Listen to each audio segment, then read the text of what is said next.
all couples have the same 3 fights. They might dress up as other things, but down low, they're the same 3 fights. What are your 3 arguments? That's too personal. Are you crazy? Vanessa Van Edwards is a body language expert and recovering awkward person. Her book, Cues, appeared on the Wall Street Journal's bestseller list, and she routinely consults for top companies like Google and Amazon. Let's talk about the science of Botox. It inhibits your emotional expression, and it also changes your emotional feeling. I did my anger lines, and you know what? I feel less angry. You're justifying Botox in a way. The one predictor of divorce. He can tell you if a couple will get divorced by watching a silent video of them. With 93.6% accuracy, they'll get crazy. divorced. A lot of people, they're like, why am I not charismatic? Why do I feel not likable? Why do I feel not memorable? It's actually because you are shutting down your nonverbal cues that would actually help you the most.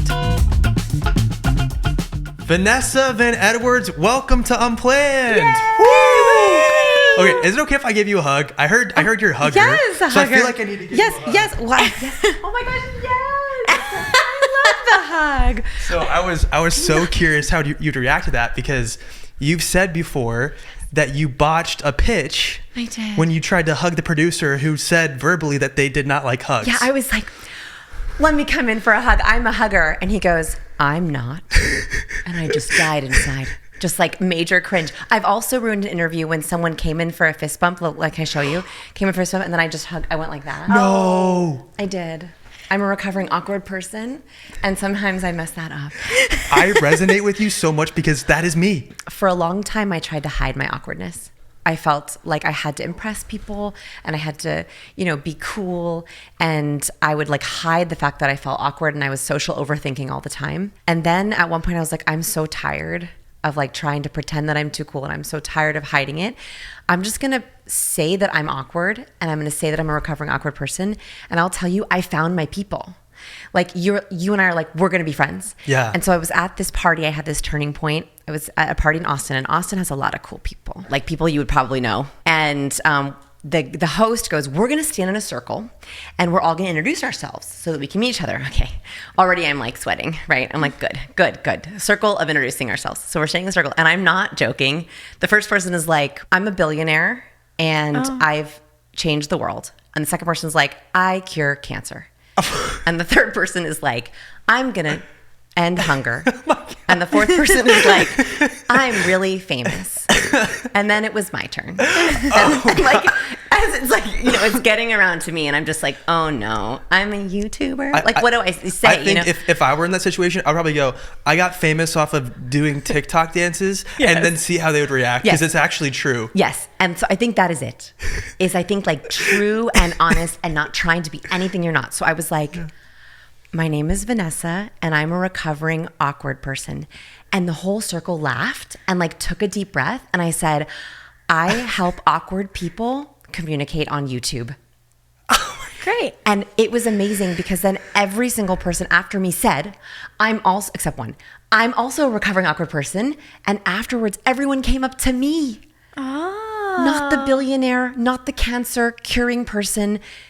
And it was like, I found my people. And so like, I think like we just gotta be who we are and say like, I'm awkward, or I'm an overthinker, or I'm messy, or I'm crazy today. Like, I think that sometimes like just saying it, like that's why I think like if I hadn't done that, maybe it would have taken us longer to get along. So my dad, I don't want to spill stuff, but basically I saw my dad go through some job losses as a kid. And so my framework for people liking me or being successful was, if I can make enough money, that'll like make my life perfect. I was the most depressed I've ever been when I had the most money I ever had, which was really weird. So to hear you say that is really encouraging, because people didn't go up to the billionaire. That's it. They didn't go up to the billionaire. Like in my head, it's like, the billionaire's the one that matters the most. No, they don't. Yes. There's the person too. And people came up to you because they connected to you, because you were vulnerable and you were open to sharing real stuff, which made people like you. I also think the richest people I know are the most lonely people that I know. Wow. And there's something there, I think, and I don't understand it. I don't understand why it's happening, but I think it's something to note that sometimes the richer you are, or the more powerful you are, the more impressive you are, the less people feel they can connect to you. Yeah. Like people didn't want to go up to the billionaire because like, like, oh my gosh, like they're above me. Yeah. Even though he didn't give that vibe at all, it was like there was a barrier there. And so I think like we should focus less on being impressive and more on finding our people. Like that's the intention that we should have. Can I share a study that I just loved? Yes. That informed this. This doesn't come from me making this. There's a study that I found. I love science. I love research, and research often gives me confidence to try something different. And I've always wondered about popularity and likability because I've never felt popular. I never felt very likable. Mm-hmm. And so I read this study, and it was by a researcher who wanted to study the popular kids, like the popular kids in high school. And so he went to thousands of high school students across a variety of schools, and he looked for patterns of why some kids were popular and some weren't. And he tested a ton of variables here, like everything you would think of, like the funniest kid, the most extroverted kid, the athlete, the one with the highest GPA. None of those mattered. There were kids that were athletic or GPA, but across all the grades and all the schools, there was only one commonality. And it was that the most popular kids had the longest list of people they liked. In other words, we are in control of our likability. And it all comes down to not being the funniest or the smartest or the prettiest or the most athletic. It's, do you like the people you meet? Are you searching to like the people you meet? The more you aggressively like people, the more likable you become. And it happened in these micro moments of connection that in the hallway, they were like, hey, Jared.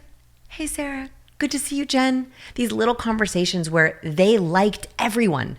And so they became more likable. And that was like such a game changer for me because it meant when I go to a party or an event, all I have to do is try to like this person as much as I possibly can. All I have to do is try to search for something authentically and genuinely that I like about them. And if that makes me more likable, great. Otherwise, the conversation is still a success. What's the science behind that? Because are people seeing a confident person, right? I'm guessing the person that's likable is probably very confident. So are people seeing this confident person and then going, man, I want to be around them. I want what they have. I don't feel confident. So I want to, if I'm spending more time with them, I can be more like them. Okay, it could be confidence. I actually think it's even something deeper than that and more selfish, which is we think we're pretty great, like our opinions. If someone likes us, we're like, well, they have good taste. I want to be around them. Right? And so I think there's like this little bit of like, we're unsure. And if someone likes us and wants to belong and hang out with us, we're like, well, that's pretty great. That's easy. I'm going to like them back. It's like almost an easier way of interacting. And so like going into interaction being like, I'm going to aggressively like people, it makes people feel belonging. And like, what a gift you can give to someone to like assume liking, to not make someone work for it, to not make someone try to impress you or earn it, that you're just going to give them the grace of liking them for who they are. And you're going to assume likability. It's such a powerful way to interact. And that changed my interactions with people. I like that too, because then the focus is less on yourself and like your own behaviors, which can get hard to manage when you're in a conversation. You're like, oh, I have to do this, that, and the other. It's like you're actively listening and focused on the other person. It's true. It tricks. So like I'm a social overthinker. Like I'll overthink what I'm going to say or what I did say.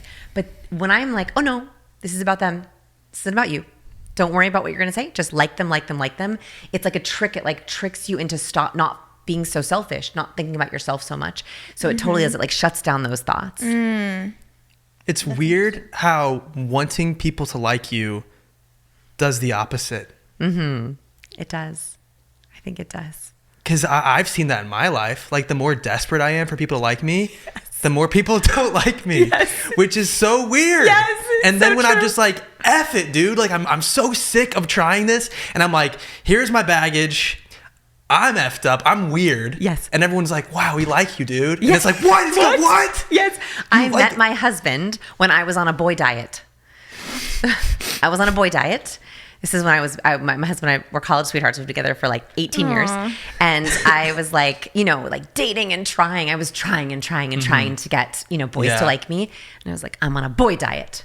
No more boys. Just hanging out with my girlfriends, just focusing on my schoolwork. I was in college at the time. And then my husband, just like a beautiful man, comes out and I'm like, nope, I'm on a boy diet. Nope. And so he'll tell you, I actively tried to ignore him. And I tried to not have him like me because I was like, I'm on a boy diet. And then of course, I hear that so often. So what was it? About him? What made you break your diet? What made him, like, was there something that he saw in you by you just being your authentic self that made him be a suitable partner for you? I don't know. All I know is that I couldn't not be with him. You know, like I was like, no, I shouldn't do this. But then I was like, oh, but I just love spending time with him. And he's so great. And like, I feel so comfortable around him. I couldn't not be with him. So we were friends for like 3 months because I was like, no. And then finally on my 21st birthday, we were on Mount Everest together. And he brought a little bottle of champagne in his backpack to Mount Everest. We're like, 13,000 feet above sea level.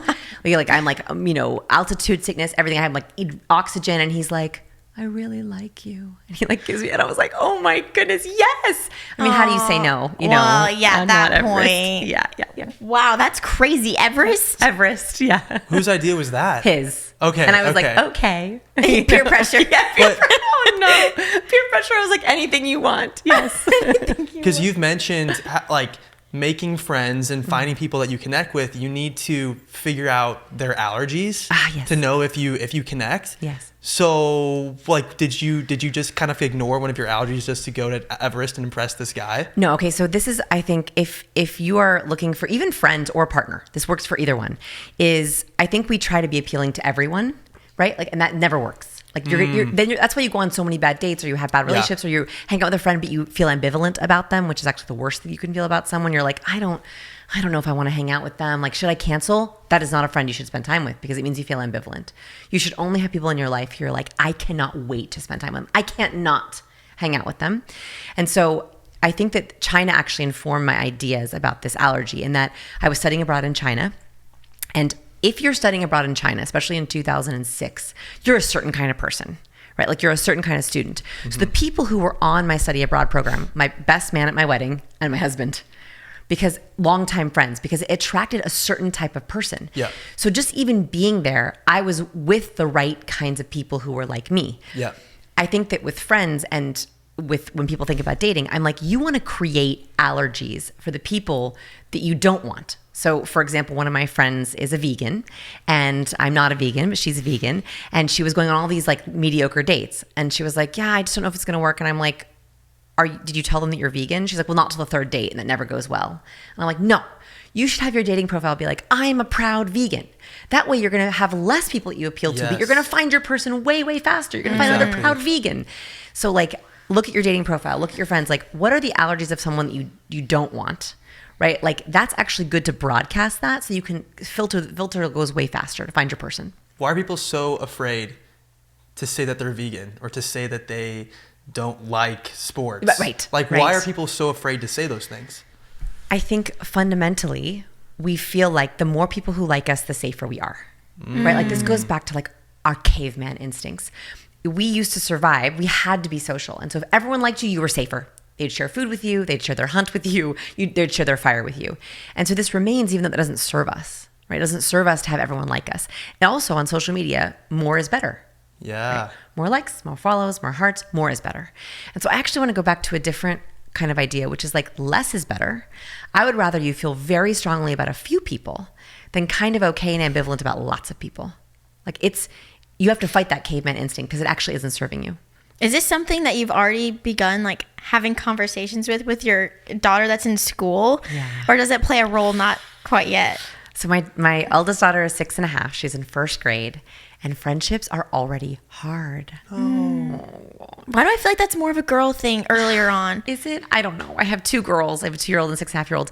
What is really, really hard, and this is like very personal, but like, I had a lot of awkwardness all through school, especially in first grade. And like, it is my greatest wish for her not to have that. And so when she comes home and she's like, I don't have friends, or, Kaya doesn't like me, like, it crushes me, because I feel like it's maybe my fault. Like, maybe I like genetically gave it to her. And so it's really hard. I don't know if I have an answer to that, but I know that I talk to her about friendship like it's a vitamin for her. I'm like, the friends that you make, the girls that you're hanging out with, the boys that you're making friends with, like, these are really important for your soul. They're really important for you. So let's make sure that you're having fun with them. So like, even after a play date, I'll be like, was that fun? Did you feel like you wanted to spend more time with them? Did you feel like they like you? Do you like them? Like, the questions I'm asking her are like, does this person fulfill you? Versus like, oh, how many friends do you have? You're so popular. Yeah. And so we're trying. You know what's funny is I've learned so much about making friends with Abby, or making friends from Abby because Abby's so good at making friends and she's so likable and she's so emotionally intelligent. And I asked her like a question like that. I was like, do you like think about what other people think about you? And she kind of just responded with, I'm actually just thinking about if I like them. Like her go-to is, do I like these people? It's not, do they think I'm cool? I wasn't like, that actually took some digging to figure out though. Cause I'm not like literally going consciously being like, do I like this person? Like, no, that's so judgmental. But, No, but it's, I had to do some digging separated to be like, do I like them? well, I think it's because you're in a very emotionally healthy place. It seems like you're just, in a really healthy state of mind where you aren't worried about what people think about you because you are comfortable as you are. Thanks, babe. That's like a very healthy place to be. I agree. Also, like you ask yourself, do I truly like this person? You're fighting against toxic people. And toxic people will destroy your energy. Yeah. Toxic people also hide. Toxic people are not often the obvious ones, right? Like we know who's mean or who's not a good person. Those are not the people who are the most damaging. People who are the most damaging are passive aggressive people, are people who gaslight you, are people who are dream killers and they undermine your success. So like, for example, if you have someone who you share good news and they ask questions that make you doubt your good news, that is not someone who's supportive of you. Wow. And that often, it tricks us. So you asking yourself, do I like this person? Did I have fun with this person? Like we have to do that as adults because otherwise we have friendships by default. And friendships by default do not serve us. So there's a lot of big words there like gaslighting and what was the other word? Toxic and general. passive aggressive. Passive aggressive. Yes. How, like, what are tangible ways that we can identify that in people? Yeah. Okay. So I believe in dream builders and dream killers. Like I think there's like two camps of people. You have people in your life, so we'll start with dream builders, the good ones, right? Dream builders, they are additive. They are trying to give value to you. They make you feel stronger, smarter, better, your happiest self. They literally make you feel better. So when you go into interaction with them, you're like, I can't wait to see them. When you leave the interaction, you think, that was so good. I feel better. I feel happier. I feel stronger. I feel healthier. And back to them. You feel like you're also serving them. You're making them better. You're making them stronger. And that doesn't mean agreeing with everything, right? Like that does not mean that. Yeah. That means sometimes asking the hard questions. That means sometimes pushing back. That means sometimes encouraging your friend to get out of their comfort zone. That means also they can ask you the hard questions. That's all dream builder, additive. Dream killers take away. They are subtractors. So dream killers, you know that you have a dream killer if you're doubting the intention behind their question, right? So they ask you a question that doesn't feel like they're adding to you or giving to you or helping you or teaching. They're just taking it down. They're trying to subtract from your joy or subtract from your success. A dream killer also can, in a conversation, make you doubt yourself and your goals and your opinion. So you'll go into the conversation feeling one way and then you leave being like, do I feel that way? They also cause dread. Sometimes your subconscious knows who this person is before your conscious does, right? So you have your monthly lunch with them, your monthly mommy and me with them. You see them at a party. Like a lot of my friends now are my daughter's friends' parents. Yeah. Right? Like we see each other birthday parties, we see their mommy and me classes, and they're confusing. Like that can be very challenging. And so I always think to myself, who am I looking forward to seeing?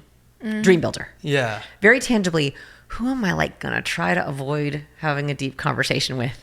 My body knows. Your body knows. When you feel a little bit of dread when they come to you from across the room, pay attention to that dread. When you're like, oh man, like I sat next to this person at dinner. Oh, I wish I hadn't. And you're like, I can't put my finger on why, but I just wish I had sat next to someone else. That is real. That means something about your subconscious is picking up on that intention. And there's two science things I want you to understand that we don't consciously know, but they're very important. One is micro expressions. So these are the brief facial expressions that we make when we feel something intense. So there's 7 of them: anger, disgust, surprise, fear, contempt, and happiness. I feel like you're naming the characters from Inside Out. It's based on this. That's been the biggest movie in our household for the past like 3 weeks. Our kids love it, but I don't want to cut you off because what you're saying is really good. This is based on that. Actually, all the characters in Inside Out are correct, especially the original. We actually haven't let our daughter watch Inside Out 2 because I don't want to teach her about panic attacks. No. Ooh, yeah, that's actually valid. That's so sad. I know.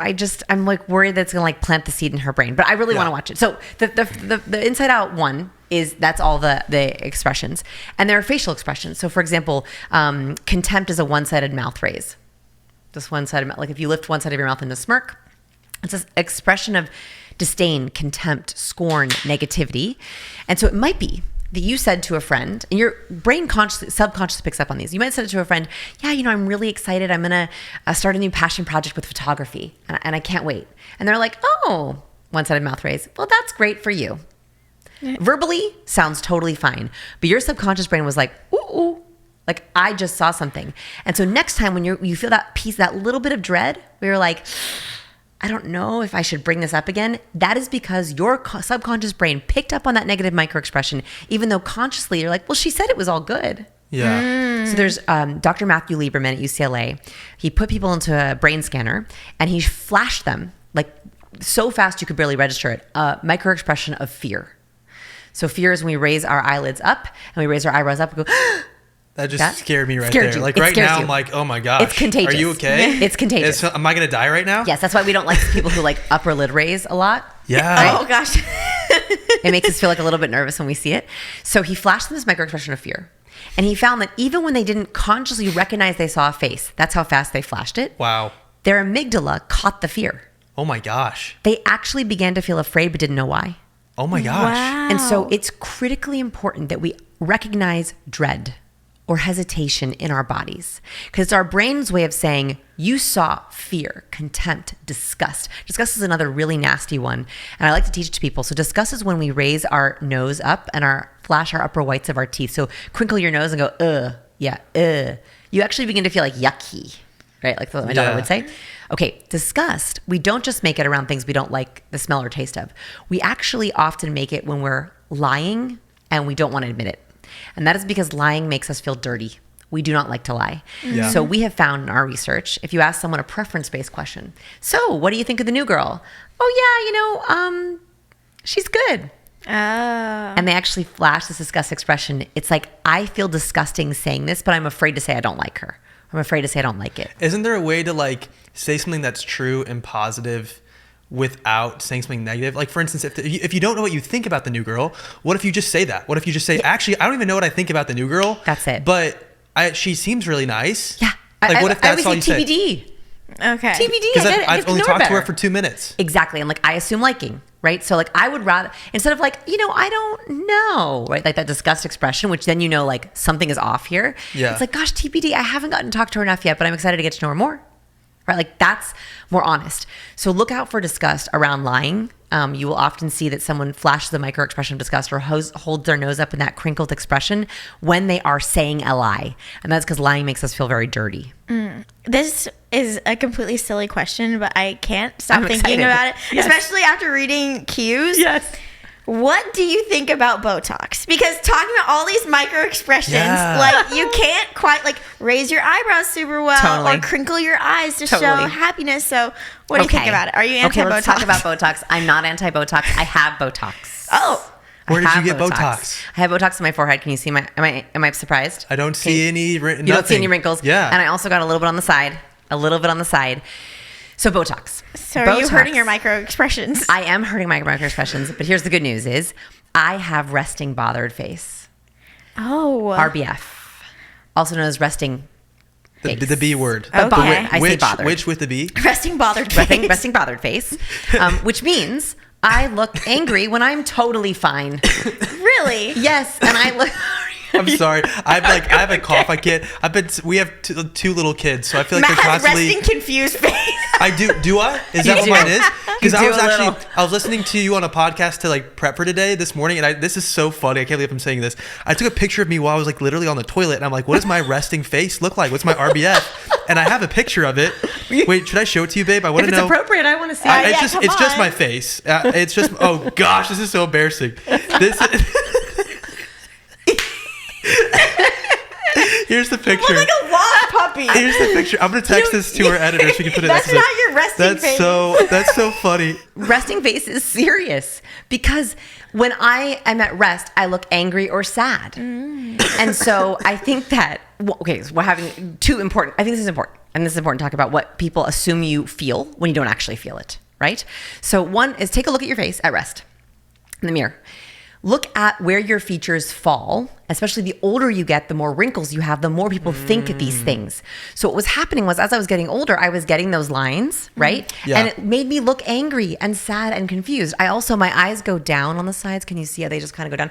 I wing them up with my makeup. And I do that specifically to look more awake and more happy.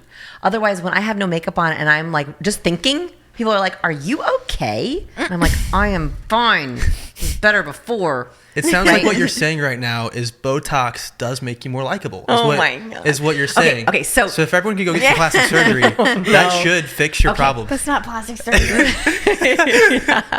Okay, so first let's talk about the science of Botox. So Botox inhibits your emotional expression, and it also changes your emotional feeling.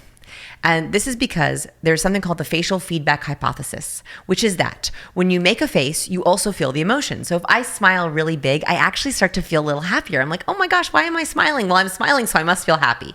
There's actually a loop that goes on there. When you get Botox, you're inhibiting that facial feedback. For me, this actually works really well because I did my anger lines. And you know what? I feel less angry. I do. Okay, so what I do. You're justifying Botox in a way. I am justifying Botox because you know what?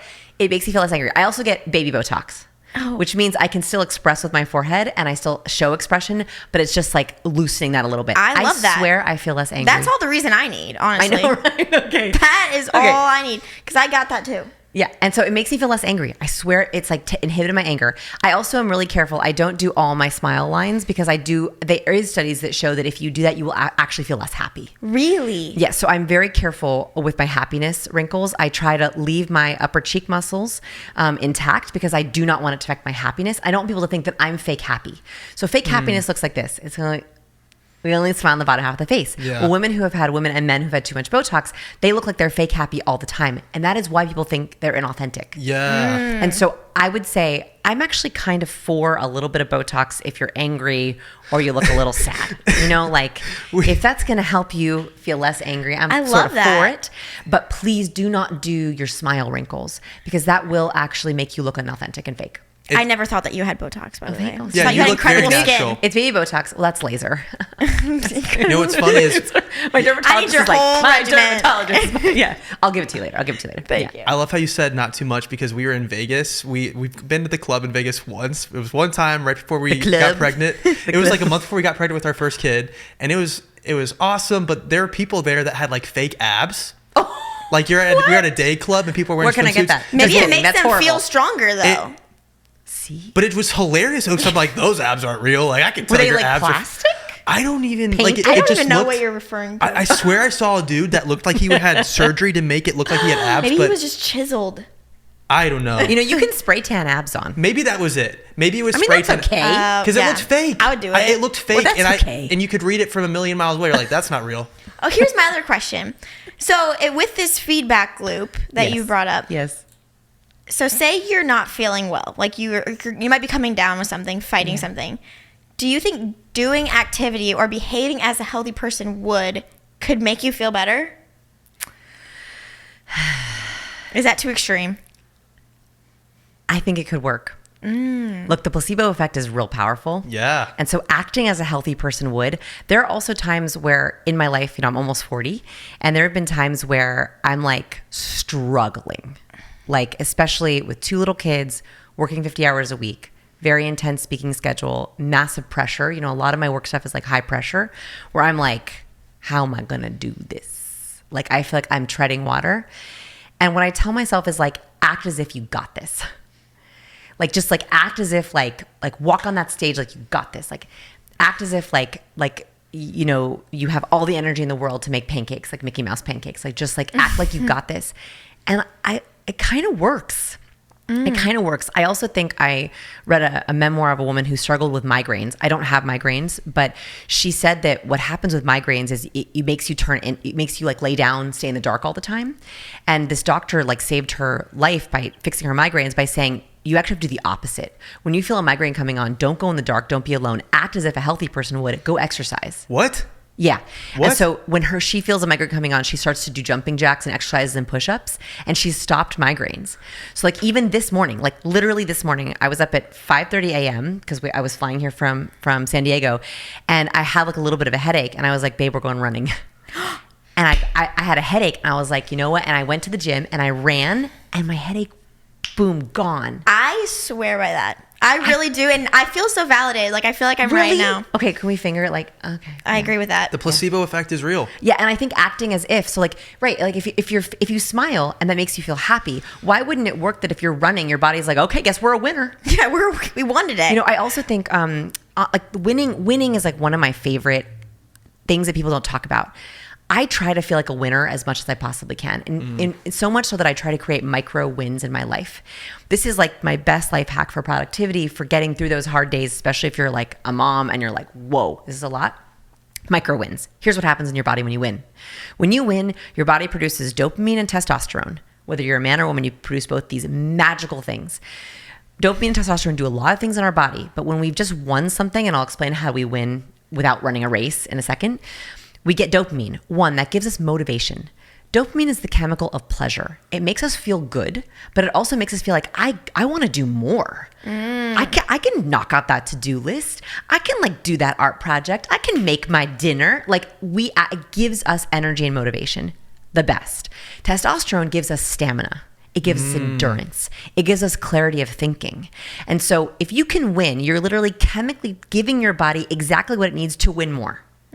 So I want you to frame your day around how many micro wins can I do today? And you have to think of it like that. So it is a micro win if I can make my girls breakfast, right? I can't always. Sometimes they have cereal. But if I can make them a little bit of breakfast, I'm like winning. That's one of my goals, is trying to make them as many home cooked meals as possible. Win. And I'm like, yes. And my girls and I are like, win. Home cooked breakfast today. High five, oxytocin. Right? Oxytocin gives you the chemicals of belonging and connection and the fuzziness. That's a win in my house. If I can get on the treadmill, if I can run a little bit, win. Major win. That also produces endorphins. I have a bunch of things that you might not think of as wins, but for me, because I've aligned them with my goals, they are wins to me. Remind me what endorphins do. Okay, so endorphins are similar to dopamine, but they make you feel like, feel really good, feel pleasure, give you energy, calm your brain. Like, yeah, I got this. It's like that feeling of like, I can do this. That's what endorphins do. It's like, I can do this. And so I want you to think about your goals. And I think a mistake people make with their goals is they think of goals that don't deliver wins. So they're like, maybe it's like, I want to lose 20 pounds, or I want to get into medical school, or I want to read 12 books a year. Those are great, but that means you're not going to feel that you've won until you've gotten into medical school. That's like, you're never going to feel good about that if your win is only at the very end. So I would rather you chunk down your goals much smaller into micro wins that you can feel that sense of winning every day. So you keep going. Yes. And so like, it's like, I had 6 home cooked meals this week, or I ate my 5 cups of vegetables. Like, that has to be like a win. And in your brain, you're like, yes. Like, I literally want, if you can physically be like, yes, that little bit gives you that dopamine and testosterone, which makes you want to win in other areas of your life. That's so tangible. What do you do if it feels like someone in your life is keeping you from getting those wins? Kill them. No. Yeah, wow. Murder them. Are you thinking about someone specifically? Just murder them. Dear. No, I was thinking, because you were talking about dream killers earlier. Okay, yes. Right? And I think what's interesting in all relationships is you have to choose people that align with your goals, your values, all that. But no one is exactly like you. And actually, if they were exactly like you, I would argue, this is my freaking opinion, I'm just sharing for why, I don't know why, but I think if someone's exactly like you probably would hate them, because if they're just like you, it's like, that would give me the ick. Like, I want to be with people that are different than me. Yes. I find that attractive when people are different than me. So it's like, in relationships, how do you spot dream killers? But more specifically, because you're a mom, you have 2 kids, and I just met your husband earlier. He seems like a really nice guy. Yeah. How do you keep yourself from being a dream killer in your own marriage? Okay. So first, I also want to talk about how we leverage dream killers, because there are certain dream killers you can't get rid of, right? Like in-laws, or like bosses, or like theoretically. Oh my God, that's like so theoretically. funny. There are people like maybe family members or bosses or colleagues that you just like you can't, like, they are dream killers. Okay, we gotta leverage them. Right? So one is, dream killers have an amazing ability to poke holes in things. They are extremely skeptical. And so sometimes that is very helpful. Yeah. Like, for example, when I am writing a book, I want my dream killer to dream kill that book before I get it out, because I would rather them do it for me. In fact, my husband is extremely skeptical. Really? He can be a massive dream killer. I love you, babe. He can be a massive dream killer in certain things. Like, he wants it to be perfect. So do you marry your dream killer or kill your dream killer? No. So I think everyone is a dream killer in some sense, right? So you got to figure out, where is your partner's dream killing, right? So like, I know that he's a dream killer when it comes to like ideas and the way things are presented. He wants to be perfect. He's a data guy. So for example, I have my third book I'm working on right now. And we were looking at titles and subtitles. And my husband and I had a massive disagreement on the title of my book. No. Massive disagreement. I'll just tell you what it is. I can't, my publisher's gonna be like, so I really want to call the book Conversation. I love C words, captivate, cues.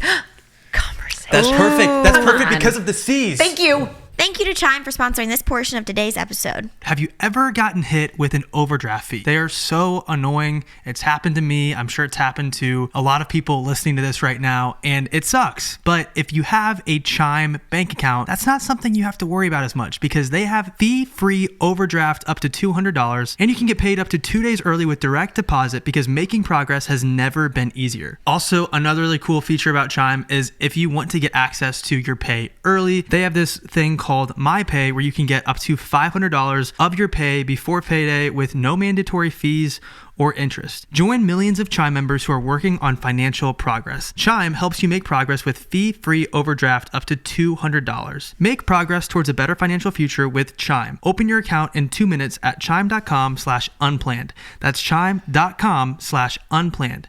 Chime feels like progress. Banking services and debit card provided by the Bancorp Bank N.A. or Stride Bank N.A. members FDIC. Spot me eligibility requirements and overdraft limits apply. Fees apply. Out-of-network ATMs. MyPay eligibility requirements apply. Credit limits range $20 to $500. $2 fee applies to get funds instantly. Chime checking account required. Go to chime.com/disclosures for details. So I was like, Conversation. Right. And like, I love conversation. Like, okay. I'm bought in. So I'd buy it. I'd buy that book. My husband, who's a data guy, marketing, he's like, no. It's the what, not the why. We got to go to the why. We've been doing too many what books. Q's is a what book. And Q's did very well, by the way. But he's like, no, we got to do the why. So he's like, connection.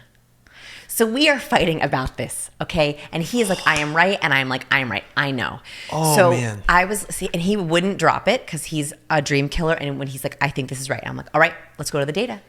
And this is how you leverage dream killer. What is going to convince them to get to your side? How can you win them to your side? Because sometimes you want a dream killer on your side because then they're loyal, right? Like, then they're like in a fight for you. Then they're bought in. You make a dream killer feel heard. Data. Yes. How can you make your dream killer feel heard? That can often sway them to either agree to disagree, fine, or come to your side. So my husband is a data guy. And I was like, let's go to the data. I was like, I feel so confident in my title that we're going to test it. So there's a website called PickFoo. It's literally a website about picking things. And you can pay a very small amount of money, and it shows a specific audience your choices, and it will do a poll for you, and then people will explain why they like it. So we're like, we want to ask readers of nonfiction self-help books what title they would like better. And we tied our two titles, and mine won. And No he's all way. in. He's all in on conversation. There you go. He's all in on conversation. Wow. So I think, like, one, what are they good at? Like, dream killers can be very good at certain things. Oftentimes they're high competence. Like when we talk about charisma, they're very high in competence. They want to be right. They Google fact check everything you say. Like, use that. Like, that is a skill. So one, leverage it. And then the second thing is put boundaries around it. So like, I know when I'm in an ideation stage, I should either not go to my husband or say to him, babe, I'm ideating. I'm in ideation stage. Don't dream kill me. Just support me. Mm-hmm. And he's like, Yeah. got you, babe. I got you. Like, he knows what that means for me. And so if you have a friend who's like, for example, they are, I have a friend like this who's very, very healthy. Very, very healthy. Runs marathons, eats really clean, and I'm trying. I'm trying. I am not that. I try to run, like I try to eat clean as much as I can, and I know that I can't talk to her about health stuff. I know that I can't. But when I need to talk about to brainstorm something, like, how do I get my kids to eat more vegetables? Does anyone know this? I will go to her and be like, can you help me figure out how do I get more vegetables in my kids? And she's like, well, let's make a spreadsheet.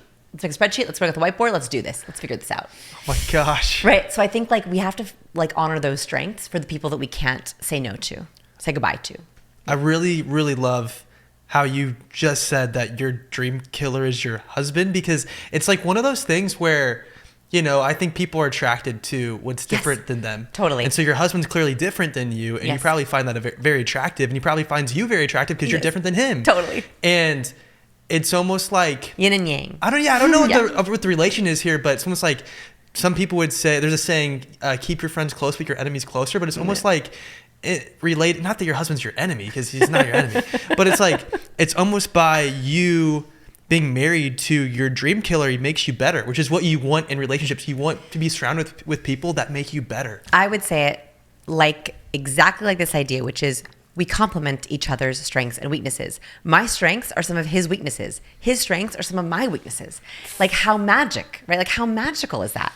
And so I think like that is really important, is if you are married to a dream killer in one area, like we agree in a lot of things, but like that in one area we're not, it's like, that's okay. That's your strength and my weakness, or my weakness and your strength. Like that's a good thing.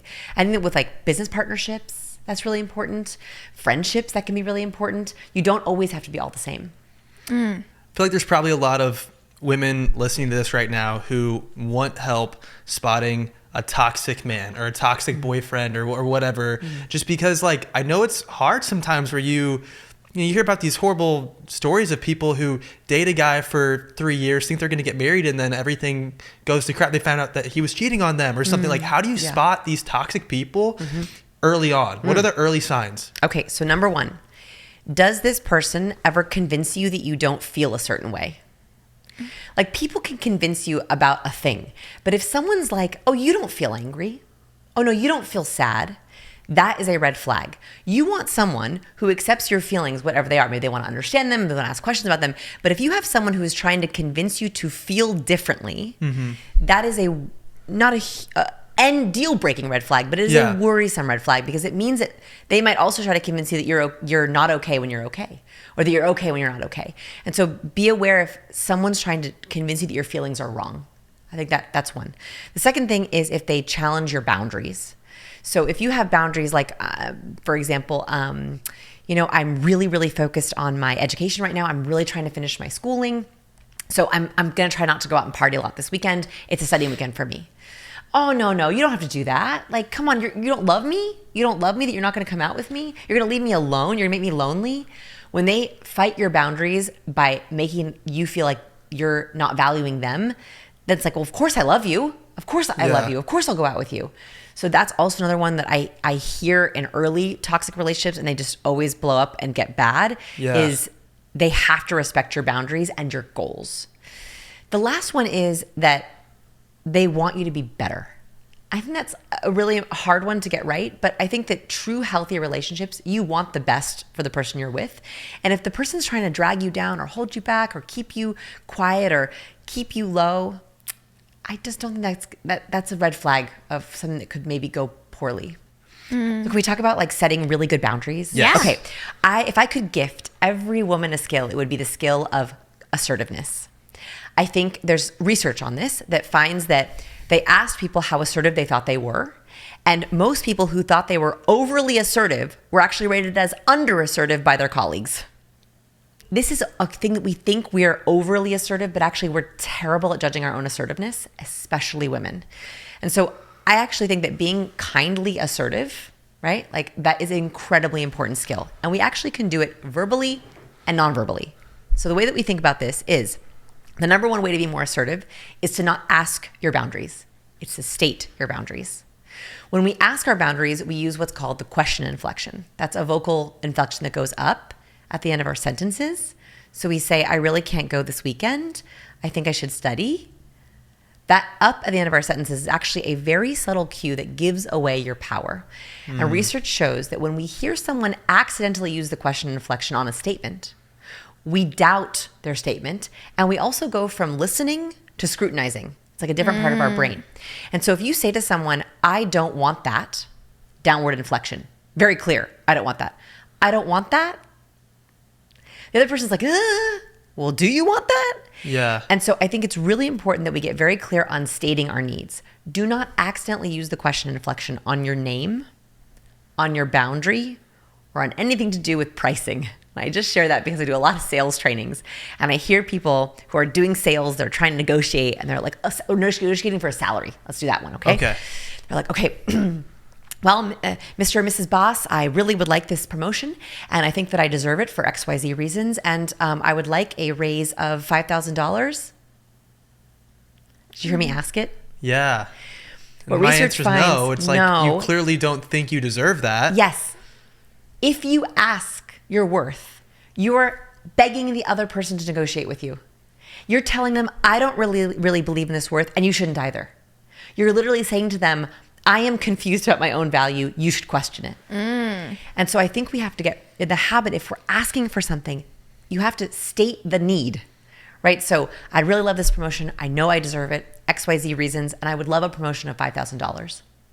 This is totally reminding me of the Shark Tank example. Yes. That was like I love Shark Tank. And Same. That was an amazing moment, I think, in entrepreneur history, because Jamie Siminoff, founder of Ring, the doorbell, had $1 billion idea. $1 billion idea. He went in Shark Tank and failed.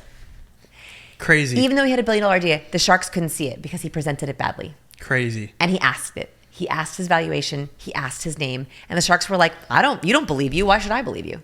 We like to buy from confident people. Yeah. We like to be around confident people. We like to be in a relationship with confident people. And so when you ask your name, your worth, your numbers, your boundaries, it actually makes the other person feel uncomfortable. And you don't want to catch that kind of questioning or wondering.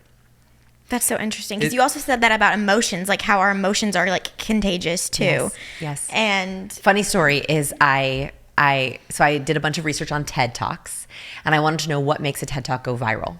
And we found in this research, we studied thousands of hours of TED Talks, that the number one thing that is the greatest predictor of a viral TED Talk is hand gestures. That Unreal. we love hand gestures. And that is because we don't lie with our hands. Right? It's really, we often tell the truth with our hands, and it helps aid comprehension. A gesture could hold 400% more comprehension, according to the research. So like if I were to say I have 3 big ideas and hold up the number 5, you're more likely to believe my hand than my words. Yeah. If I were to say I have a really big idea, but I hold up a very small thing, you're like, but it looks so small, Vanessa. So I did this research. It got me a TED Talk. And they were like, what do you want to call your TED Talk? And I was like, well, it doesn't really matter. The hand gestures are the only thing that matters. And so we named it, You Are Contagious. Little did I know that there would be a pandemic a couple of years later. Oh my gosh. And so that did confuse a lot of people, but it got me millions of views. there you go. So when the pandemic hit, did the viewership just go crazy? Huge. Oh my Huge. gosh. And everyone was like, gosh, this is not what I was expecting from this talk. quite And book enjoyed sales it. just went crazy. I'm sure you sold a lot of books. So many books. But like, so contagiousness, I think, emotional contagion is so powerful. And the study that I just was like, what? Like it blew my mind was they had participants come into the lab. They split them up into 2 different groups. The first group was asked to run on the treadmill while they captured their sweat in like a sweatsuit. The second group was asked to skydive for the first time and wear a sweatsuit. So imagine like 2 different groups, right? Like both, they sweat a lot, but different kinds of sweat. Then they had unsuspecting participants smell the sweat in an fMRI machine. Now imagine this for a second. You're in an fMRI machine, you're asked, smell Sniff this. sweat. Right? I smelled these, and the participants had no idea what they were smelling. Oh, great. No idea, right? So can you imagine? I hope they paid them a lot. I hope they paid them a lot for the study. The participants who smelled the fear sweat caught the fear. Really? They began to feel afraid in the scanner. It actually lit up the fear part of their brain, which shows that there's so much going on. That's why I said you got to listen to your intuition, that dread, because if someone was making you feel afraid, your brain might realize it before you even consciously realize what's happening. And so I think going back to the very beginning of like, if you go into interaction assuming liking, wanting to like this person, that smells, body language, vocal, pheromones, whatever it is, like genuine warmth. I want to like you. I'm going to ask you questions that make me want to like you. I'm going to assume that you like me. That feeling is conveyed and it catches. Like I truly think that popularity is actually a contagion. We just like people who are sending those like beams towards us. Now there's one exception to this. We all know a popular person who wasn't very nice. Yeah, that's what I was thinking about before. Yeah. I was like thinking Like about the Mean Regina Girls. George. Mean Girls. It's Yeah. Regina Yeah. George. Yes. Okay. So there's two It is a things. movie, though. I know. Yeah. But it's kind of like, can't you think of someone who was like not very nice, but was like very popular? Yeah. Probably. Yeah, actually. Yeah. So I think that we like people who like us, and those are people we want to bond with and spend time with. Right? Those are people who we share our deepest, darkest secrets with. Those are people who we feel intimacy with. But there is a type of person who is cool, who is powerful. And there is something about powerful people that we really like, and it has to do with our survival. If there was a cool, powerful, popular person, we want that person to like us because they're going to give us food. They're going to give us shelter. They're going to give us a spot around the fire. There was one study that even looked at powerful people, and they found that the most powerful person in the room has a vocal power. Like right now, I'm using a very low vocal tone. When I'm with my kids or my husband, I tend to speak a little bit more like this. This is natural for me, but it's a little higher. But I don't usually use this kind of vocal voice for my podcast. I try to go down a little bit lower because that is competent. It's high in the competence scale. Yes. Still natural, but competent. Powerful people use a certain kind of vocal resonance. It's called maximum resonance point. They found that in the room, other people, without realizing it, mirrored that person's vocal power. Like they literally wanted to sound like them. And this happened to me accidentally. One time I was with a big CEO of a big company, and he had like a nice Southern drawl. Always with the Southern accents. Always with the Southern drawl. And I started to realize I started to talk like him, and I could not help it. And I am not Southern. And I was so embarrassed. I'm like, why am I doing this? And it's because he was just so dang powerful that I was like, I'm a Texan now. Like, look at me. Because like I could not help it because he was so powerful that I like caught it. And so there is something about powerful people. Sorry. Go ahead. You've written an entire book called Cues. Yes. Which is very good, by the way. Everybody should go check this book out. What are cues that people are messing up in their romantic relationships that are causing conflict? Yes. Okay. So the very first one is that you should watch out for in a romantic relationship because it's a signal of something deeper, is a lip purse. A lip purse. You can try it with me. How do I even do that? Press your lips together. Like as if you're like, I don't know about that. Yeah. Abby's got it. Yeah. Like that. Yes. So when you press your lips together in a hard line, we do this. It's like a withholding gesture. Okay. It's like, ooh, I want to say something, but I'm not gonna. Ooh, I didn't like that, but I don't know what to say about that. Or like, I'm going to hold in whatever I'm saying. If you see your partner do this, that is an opportunity for you to be like, are we good? Anything you want to share? Anything you want to tell me? What kills a relationship is when we let resentment fester. Right? Like, I've been married for 18 years, or I've been married for 14 years, but together for 18 years. Wow. A long time. And I know that the sooner I can address any lip purse, any kind of withholding or feeling of like, the sooner I can address that calmly, the better we are. It like immediately untangles it. The longer the knot sits there, the harder it is to get out. And so one is looking for that lip purse to be like permission, intimacy. Are we good? What do you want to share? Anything I didn't see here? Do you want to tell me anything? We're in a safe place. That is so loving. Like that is so permission, intimacy. On the other hand, if you feel yourself doing a lot of like lip pursing, you are probably withholding a lot of resentment, and that builds. So you have to get yourself to a safe place in your relationship, or like even time-wise, like a safe date night or after the kids go to bed where you're like, can we talk about something? I feel like I've been holding it in. I don't want to hold it anymore. So watching out for that lip purse is everything. The second thing on the similar vein is contempt. So we talked about that one-sided mouth raise. Dr. John Gottman is a marriage and family counselor, and he did the largest marriage experiment ever done.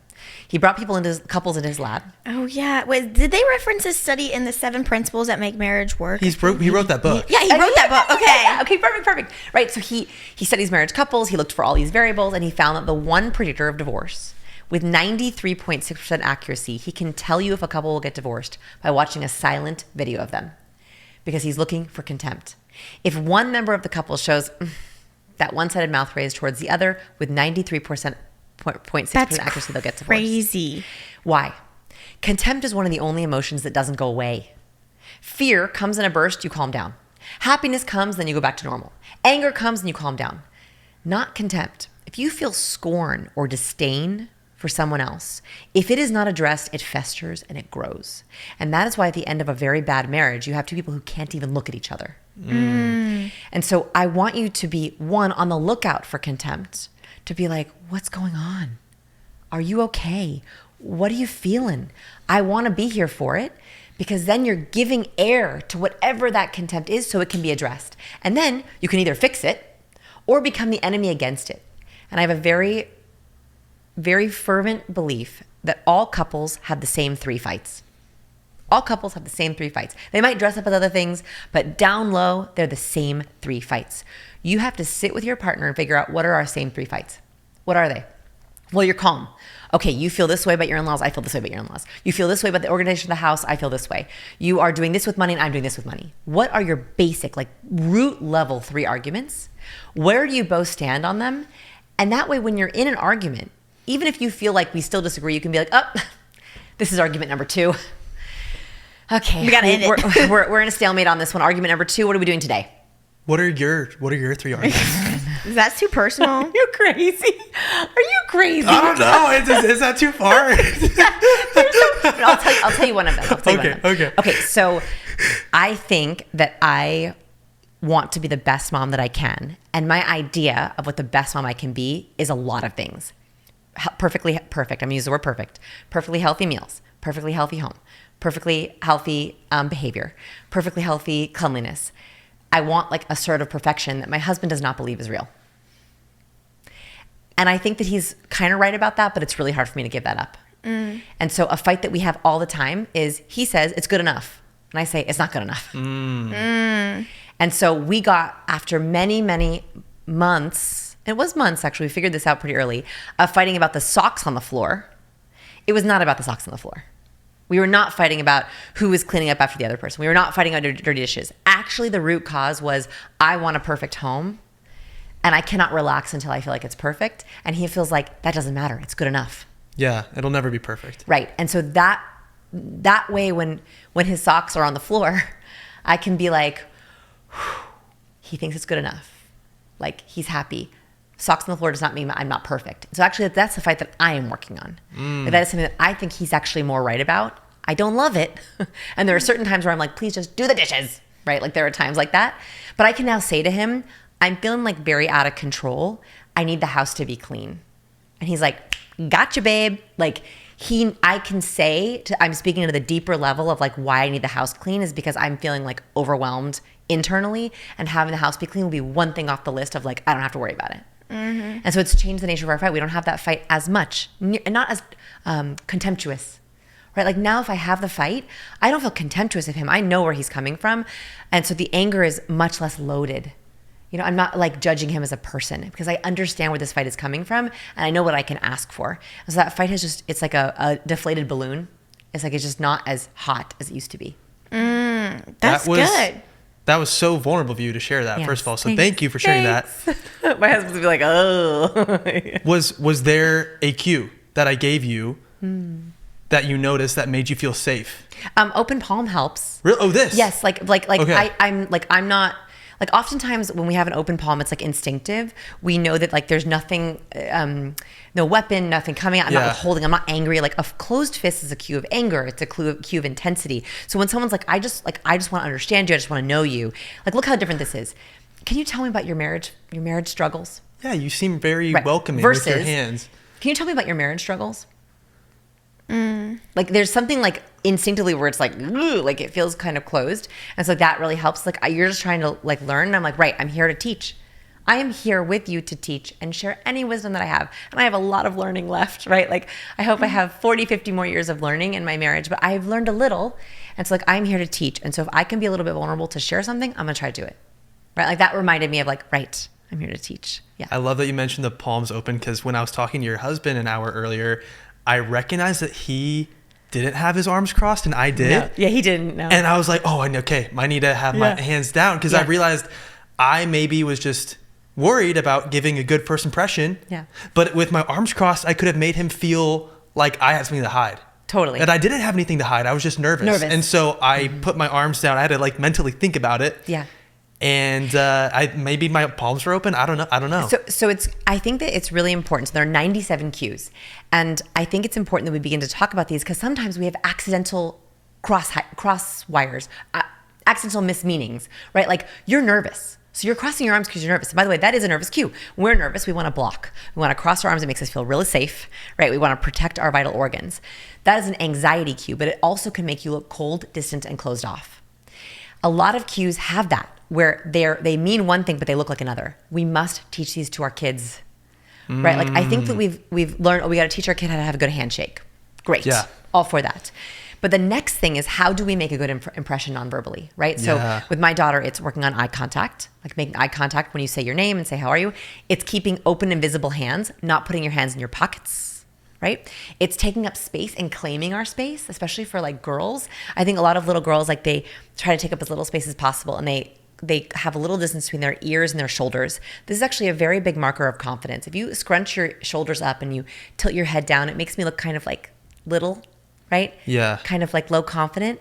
I notice a lot of girls and women will do that as a way to be small. That was crazy how I just saw a complete shift. Yes. In the way that you appeared to me. Like I didn't realize how high your shoulders were until you brought them down. I was like, wow, you are so much more confident. Yeah. And I actually like believe what you're saying. Yes. You believe me and I feel better. I feel better. So my daughter is an ambivert. She's like in between extrovert and introvert, which means she likes being around her friends, but she gets nervous in like big birthday parties. Like she will not leave my side at a birthday party. She is not the first to jump in the pool, so she just needs a little bit of time. Okay. Well, when we're ambiverted or anxious, we get small. We cross our arms, we roll our shoulders up, we tilt our head towards our chest, and you'll see boys and girls will kind of like shrink. Well, when you are shrunk, you feel worse. And so it's a bad cycle. You get small, you feel like I don't belong to be here, and they really don't want to participate. So I've been trying to teach my daughter, like, we have to stand how we want to feel, right? Like, let's stand like we're a Superman. Like, pretend like you're wearing a cape. Like, put your shoulders down and back. Hold your head up. Try to look tall. Can you try to look tall for me? Like, have your hands out and like let them be free. Like, what do you see? Show me things. And you can actually see it take an emotional change because I know that there's a chemical response that's happening, and it also makes her look better. I'm laughing right now because I like was thinking about how you were perceiving my actions towards you, and I recognized that I was doing a head tilt. Like when you mentioned in an interview that head tilts make people feel more welcome. They do. I was like, I don't ever do that. And then I literally right then was like, oh my gosh, I'm tilting my head. Yes. I'm tilting my head. It's universal. So when we tilt our head to the side, it's like a universal sign of engagement. I'm like, oh, I want to hear you better. I want to hear more. Yeah. That's when we think it's cute when dogs do it. We're like, oh, he's listening to me. But they're not. Like they just tilt their head to the side. But humans, we do. And so when you're engaged, I know that I've said something engaging when you're like, or you raise your eyebrows. So when you raise your eyebrows at me, I'm like, oh, I said something good. When you head tilt, I'm like, yay, they're trying to hear. You can also use these to show your children you're engaged, show your partner you're engaged, show your teammates you're engaged. I think gifting people nonverbal listening cues is one of the greatest things you can do to get them to keep talking. Yeah. Right? So, okay, teaching our kids also, how do we be a good listener? Right? I often hear parents say like, listen up, be a good listener. Well, what does that mean? Yes, we're turning on our ears. I've heard, teachers say that, but it also means giving them nonverbal gifts of listening, right? So that could be a slow triple nod. Research has found that when someone triple nods, the other person speaks 67% longer. That was in your book, and that Crazy. shocked me. 67% is a long time. If I'm just like, you want to keep going. Yeah. Right? Like it's just like there's something about it internally. There's like that. It's funny, like listening to you talk about all this stuff at first. I'm kind of a skeptic. I'm kind of like your husband. I like to pick things apart and find the flaw in it, right? Yeah. And so at first I was like, are we just going to be like robotic, smiling and like all like doing head tilt, hi, nice to meet you. Like that seems so creepy to me. Yeah, no. But the more that I like am aware of my open palms, my head tilt towards you, the nodding I was doing while you were talking, I'm like, oh my gosh, you've cracked the code. Well, you've cracked the code. Yes. She's also addressed the flip side of it, like withholding those gestures can also be robotic. Yeah. Like get and change the result that you want. Like you're like, I don't really want them to approach me anymore. So like I'm not gonna put my palms up or like right. So that's really important of like we are accidentally sending the wrong cues. Like instinctively, when you're interested, you already do these things, right? That's the beauty is like, you're like, oh, I did head tilt. Yes, amazing. What I'm trying to teach people is let's be purposeful. One, so we gift them to others so that they are more open and they feel better. It's a gift to them. But second, when we're anxious, what do? We freeze. We freeze. And so a lot of people, they're like, why am I not charismatic? Why do I feel not likable? Why do I feel not memorable? It's actually because you are shutting down your nonverbal cues that would actually help you the most. And this happens with kids too, where they're told to behave, or they're told to turn their listening ears, and that means sitting stock still and just listening like this. And they've misinterpreted that message. So actually we say, no, yes, let's turn on your ears. And then if you agree with something, you should give them a gift. It's a nod like this. Yeah, give them a gift. You know, another gift you can give them is tilt your head to the side so you can listen better. Let your ear hear more. Make it like a microphone. You know what else you could do is you could lean in if you really like something that's a gift to them. So if we give them these tools, it actually helps them be better listeners, for sure. But also, then the other person's going to say more interesting things. And so it's like this beautiful feedback loop that I just want us to talk more about to like make it more intentional. I kind of want to go back to you talking about your daughter being an ambivert. Yeah. Because I want to know when you first were able to like pick out those behaviors in your daughter. Like, is it too early? Are kids too young to try to figure that out? Okay. So there's research on this. Because I was, of course, the moment I got pregnant, I was like, all the parenting research. I was like, give me all the studies. So I was like, when will they be themselves? When will their personality? So there's research on this. So they did an amazing research experiment where they brought children into their lab and they had their caregivers do personality tests for them. And there are 5 big personality traits, which we can talk about, that are pretty well researched, that are pretty well established. And they had them do this personality test. So they then found the personality of these children. Then they followed these children for 20 years. 20 years, okay, till they became adults. Then they gave those kids the same tests again. And they wanted to see, were they similar? They found that it wasn't until age 3 that the test started to match. Oh, okay. So that means... So I was crazy. I was like, I know Augie's personality from when I was pregnant with him. I was like, he's crazy. Well, it could be true. It could be true. It could be true. And also, like, look, just because some solidify at 3 doesn't mean that you don't see it really early, right? So 3 is when the research begins to say, okay, your kid might start to be, they're formed. Okay. They're starting to be shaped. And so I did notice this. So I have a 2-year-old and a 6.5-year-old. When my 6.5-year-old was 2, she was a little different. Oh, okay. 3 was a little more accurate to where she is now. And I don't think she's changed at all since 3. So my 2-year-old will see. You know, we'll see. She's 2 years and 11 months. It's 2 years and 1 month. So we have 11 months to go, but it's forming. Like I can see these things, these forces shaping her personality literally right now. That's like I so can cool. see that like my older daughter is shaping my younger daughter. Wow. Right? Like I can see the type of school or daycare or nanny that we are choosing is affecting her personality for sure. So 0 to 3 is extremely formative. You are literally forming their personality. However, I do think a lot of it is nature. Thank you to Hungry Root for sponsoring this portion of today's episode. We just got back from a trip, and there is nothing I come home craving more than home cooked meals when all we've done is like eat out or have meals sent to the house. Chicken nuggets, fries, more chicken nuggets. Can we just eat something that's real? And that's why Hungry Root is really, really awesome, because it's basically like having your own personal shopper and nutritionist all wrapped in one. They take care of the weekly grocery shopping, recommending healthy groceries and meals tailored to your taste, nutrition preferences, and health goals. We had them send meals for us, which we've had their everything from barbecue chicken sliders to their steak quesadillas to tacos to so many chicken and vegetables and potatoes, so many different things. And these meals can literally be made in like 15 minutes. So quick, but all fresh ingredients and very, very tasty. All of Hungry Root's recipes can be made in just 15 minutes or less, like I was saying. With over 15,000 recipes shipped each week, there's something for every taste and nutrition preference. They also send lots of snacks too. We've had them send snacks that our kids love, that are all made with good ingredients. You're going to love Hungry Root as much as we do. Take advantage of this exclusive offer. For a limited time, get 40% off your first box. Plus, get a free item in every box for life. Go to hungryroot.com/unplanned and use code unplanned. That's hungryroot.com/unplanned, code unplanned to get 40% off your first box and a free item of your choice for life. hungryroot.com/unplanned, Code Unplanned. Like, yes, we can shape and mold, of course, but a lot of it is like, I think, pure genetics, and they've also proven this. So, of the 5 personality traits, a lot of them are heritable. Like they actually can point to the gene. So one of them is neuroticism. Neuroticism is one of my favorite personality traits. Neuroticism is how you approach worry. High neurotics, those are high on neuroticism scale, we default to worry. We tend to be less emotionally stable, so we have more mood swings. We also think the worst will happen. And when the worst does happen, we have a longer time to recover. I am a high neurotic. My husband is a low neurotic. My daughter is a high neurotic. It's one of the reasons why I think she's ambiverted, is she worries about the worst that could happen.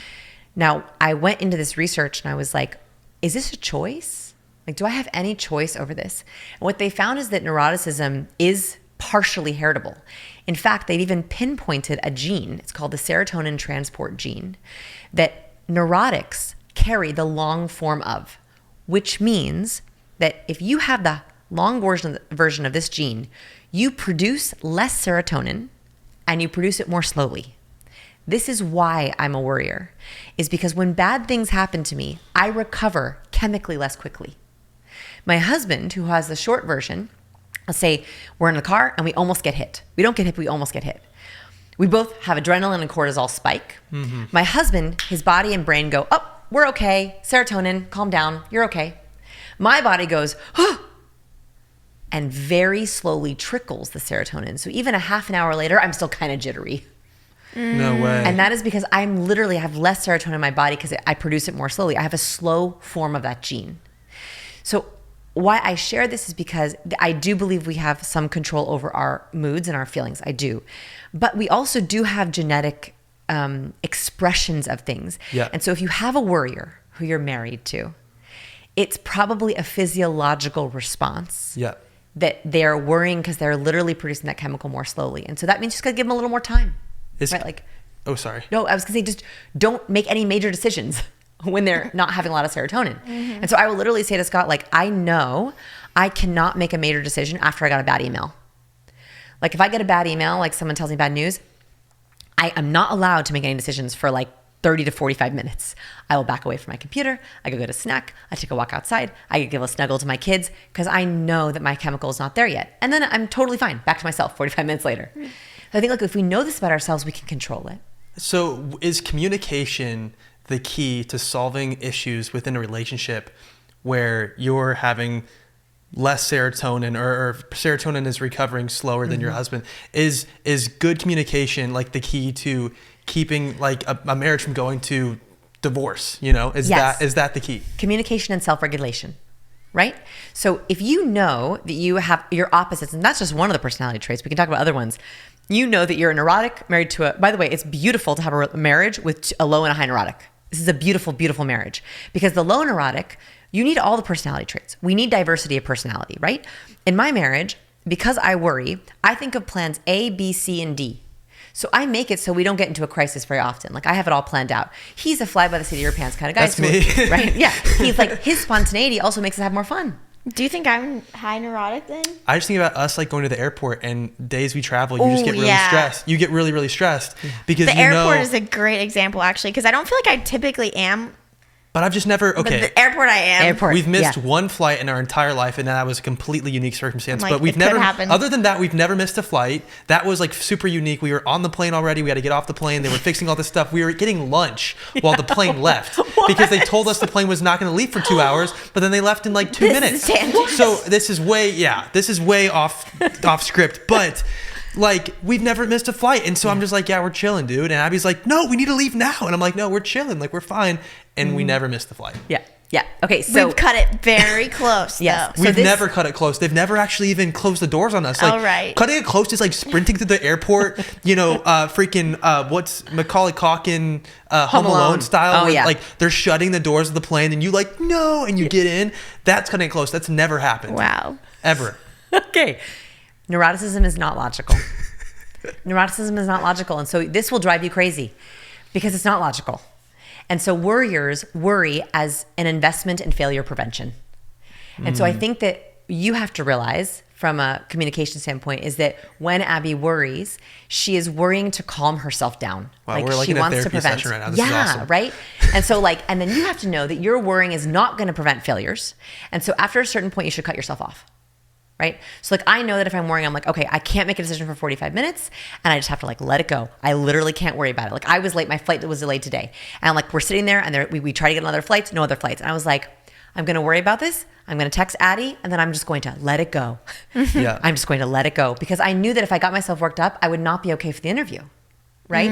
And so I think it's communication and self-regulation. So knowing your partner's neuroticism and knowing their strengths. My husband is amazing in a crisis. He's so calm. He's the guy I want in a crisis because he's not worried. Whereas I'm the one who prevents crises from happening in the first place because I had plan A, B, C, D.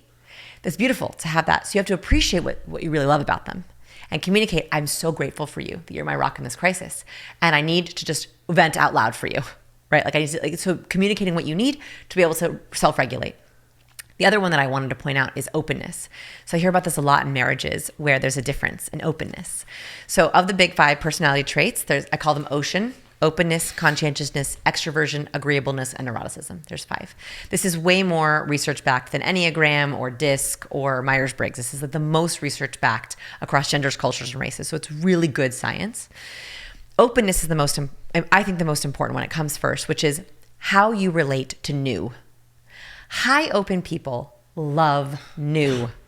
They love to try new things, new restaurants. They thrive on new. Yeah. They are fed by new. Yeah. My low open people love tradition.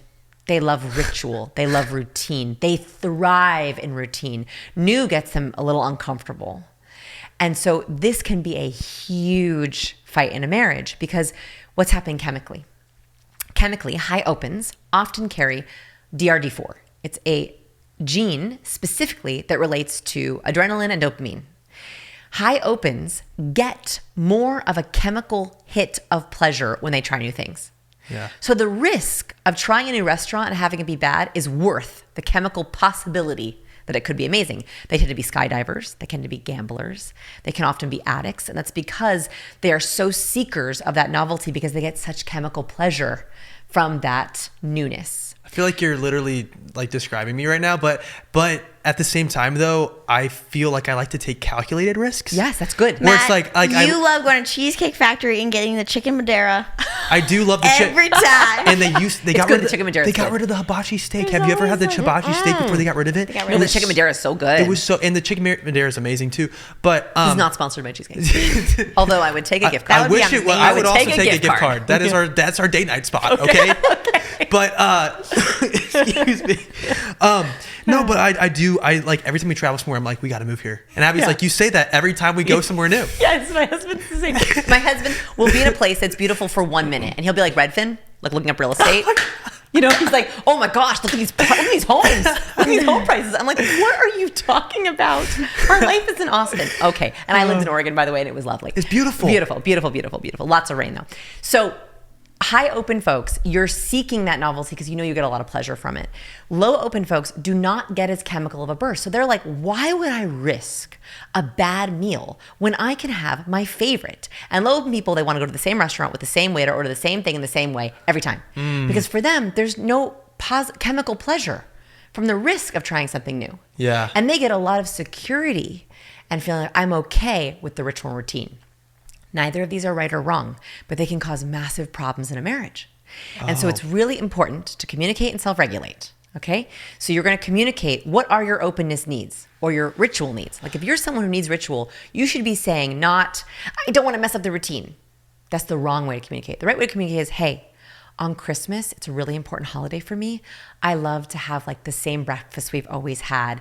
And I love to do this with the tree. And I don't want to go to Hawaii for Christmas because I really love that ritual. It makes me feel like it's my favorite family moment of the year. That's the way to communicate that. And then for the partner who's like, but I want to try something new. Self-regulation is, what else could you do new that would scratch the itch? What else can we do that would make you feel a little bit of that high open pleasure that's not going to take away my ritual for That's me? beautiful because it's then you can both get your happiness. That's it. but without effing up the other person's happiness. That's it. Well, okay. Who is the person though who can be both the open person but closed? Because when you mentioned the restaurant thing, Yes. I love new, but for whatever reason, like I could go to Cheesecake Factory every Every week. day. Okay, so everything is a spectrum. So every person, they've literally found this. And so by the way, you're welcome to find out your personality. I have a free test on my website. You can take it as many times as you want. Take it yourself, take it with your partner, and compare your results. The reason why I have it up for free is so you can take it. Yeah. It's a spectrum. So we can plot you on the spectrum. So it's very rare that someone is super, super high open and super, super low open. Usually we're somewhere in between. So like an ambivert on the extroversion scale is right in the middle. An ambivert, my daughter's an ambivert and I'm an ambivert, which means I can be very social and very chatty in this situation. I'm very comfortable. Yeah. If you were to say, do you want to go to happy hour? I'd be like, no. You want to go to a big nightclub? No, thank you. Like those big conference mingling times, cannot do, because that's like too extroverts for me. It's too much small talk. It's too much chit chat. I can't do it. It's too many strangers. Whereas like 2 strangers, I can do it. Right? Yeah. Like we have a goal together, I can do it, but I need lots of recharge time. Like I need lots of recharge time. So where you are on the spectrum can dictate how much you're willing to do. Like a very high open person, they are imprisoned by too much ritual. They're moving all the time. They can't stand having a job that has the same thing every day because it literally makes them feel like handcuffed. Yeah. So knowing where you fall on the spectrum is also really good. So you're probably in the middle of openness, actually. Yeah, it's funny listening to your interviews. I realized, oh my gosh, I've never heard this word ambivert. Ambivert, yeah. But it made me feel very seen. You're ambivert, right? I think I am because Yeah. I'm very I love people. I love conversations. I Yeah. love getting to like hear new ideas, and I'm very curious. But there's certain settings where I'm around a lot of people and I feel so uncomfortable. Totally. I feel so much anxiety and Yes. stress. Yes. And I'm like, what do they think? Do they think I'm weird? Do they think I'm like, smiling funny? Like what, did I say something stupid? Yeah. So I feel like the ambivert thing Totally. really resonated with me. And I think letting your children be ambiverts, most people actually are ambiverts. And so I think sometimes we can say like, oh, she's so shy. Give her ambivert as a title, right? Mm-hmm. Like, I think that's a gift to give our kids of like the self-knowledge to be like, hey, like there's certain people who you love to be around. You're yourself, you're fun and you're talkative. And there's some people who like, maybe like you need to take a little time, be a little quieter. Like what a gift to give them. So on your site, is where the 5 Yes, personalities. scienceofpeople.com/personality. Is Free there quiz. a brief synopsis you can give of each of the 5? Yeah. Okay, so openness, how you approach new. Neuroticism, we did. How you approach Okay. worry. Next one is conscientiousness. Conscientiousness is how you approach details. So high conscientious folks love organizing. This is me. I get like an adrenaline rush when I alphabetize. Like I love it. Like I love office supplies and color coding and alphabetizing. I love a spreadsheet. I love details. Like the more details you give me, the better. It's why I love research. Love it. Like it's a problem for me as a teacher that I give too many details. I'm so sorry if I've already given too many details. Like I go too into the weeds. Like I don't know if you needed to know the name of the GNDRD4, but like I had to tell you. That was cool. Like, I thought that was awesome. I needed to tell you that. Yeah. It was a really important detail to me. So high conscious people, we love details. We love a clean house. We're very organized, high conscientious. We also remember a lot of details. Like I have like a very good memory. Like if my husband said one wrong thing 10 years ago, like I remember, yeah, good and bad. Like it's good and bad. Low conscious person are our free flowing birds, right? They're the people who say a phrase that I never say, which is like, let's just wait and see. Like that's just like not something that I say. Or they'll be like, let's just see how it goes. Like, let's see how we feel. And I'm like, but what's the schedule? You know what I mean? So like they're very free flow. They're very good at being spontaneous. They're so good at enjoying the moment. So that's something that I struggle with. They're also our people who come up with really creative, amazing, spontaneous ideas. And so that can also be an issue in a marriage. They've actually found that 2 low conscientious people in a marriage have financial problems. And that is because if both people are free flowing and like spend as you wish, no one's paying the bills. Yeah. Right. And so like that can be money can be an issue there with high conscientiousness, budgeting and details. And like we can't be spontaneous and flexible at this moment because we have goals. We have budgeting goals. So a lot of money issues are about when someone says they're having a financial fight, I'll say, let's figure out your conscientiousness. It's probably that. So that's conscientiousness. The next one is extroversion, which we talked about. So high extroverts get energy from being with people. Low extroverts, also called introverts, lose energy from being with people. They gain energy being alone. Something important to know about introverts too is if you're having a bad day and you're an introvert, you want to be alone to be okay. If you're having a bad day as an extrovert, you want to be with others to be okay. If you're having a good day and you're extrovert, you want to celebrate with others to celebrate the win. If you're an introvert and you have a good day, you want to be alone to like relish it by yourself. But an ambivert is a mixture of the two. Correct. Okay, that makes sense because I started to think, oh my gosh, I'm actually an introvert, but I'm not. No, it's kind of, it's cool to know that there's actually a third category that nobody ever talks about. No one talks about, and actually they think about 80% of people are actually ambiverted. Very few people are the extremes. And so this is good too. I share the good day, bad day because I think like in a relationship where like even with your kids, like if they've had a bad day, an extrovert's like, well, let's go out and like, cheer you up. And they're like, I just want to be alone on the couch. I think you're an expert. Abby's an extrovert. You have to be an extrovert. I think I might be. You when love you're being like, around people. let's go, like, okay, you're sad. Let's just get up and go. Do That's something extrovert. to make you happy. I'm like heating blanket in front of the TV on my couch. Like that's what I want to do on a bad day. Yeah. So I just share that because that's even like a very small, but like can be a significant thing of how you make your kids, your partner feel like cared for. So that's extroversion. The last one's the hardest one, which is agreeableness. This is how you approach cooperation. So highly agreeable people default to yes. They say yes to everything, even if they don't really want to do it, because they are people pleasers. So they're like, oh yes, you're in a relationship with a highly agreeable person if they say yes and cancel on you all the time. Oh. Because they say, yes, I want to do that. And they're like, oh, actually, I don't want to do that. I'm not showing up. Oh. Right. Or they say yes. They overburden themselves. They say yes to way, way too many things. Yeah. Because they so want to do all the things and they so want to please. They're very agreeable. They also will say yes, they won't send their food back if something's wrong with their food because they don't want to like upset anyone. They can be great team players because they're very good at cooperation. They're very they'll go with the team. They'll go with what everyone else is saying, but sometimes they say yes to too much. And sometimes it can be hard on a team because they'll say yes and not do it. This Right. might be too deep for this I love podcast, deep. but I want to go Let's do really it. deep. I love questions like this. Do you view humans as naturally good or naturally bad? Naturally good. Very much. Do you? I kind of feel like I'm somewhere in the middle where I just feel like we are just all human. And like my take is don't take it personally the way people treat you, good or bad, because everyone is just a person and you have no idea the good thing that happened to them that made them be nice to you, or the bad thing that happened to them that made them be mean to you. You might be actually medium or low agreeable. That's a very low agreeable thing to say. I am a little bit higher on the agreeableness spectrum.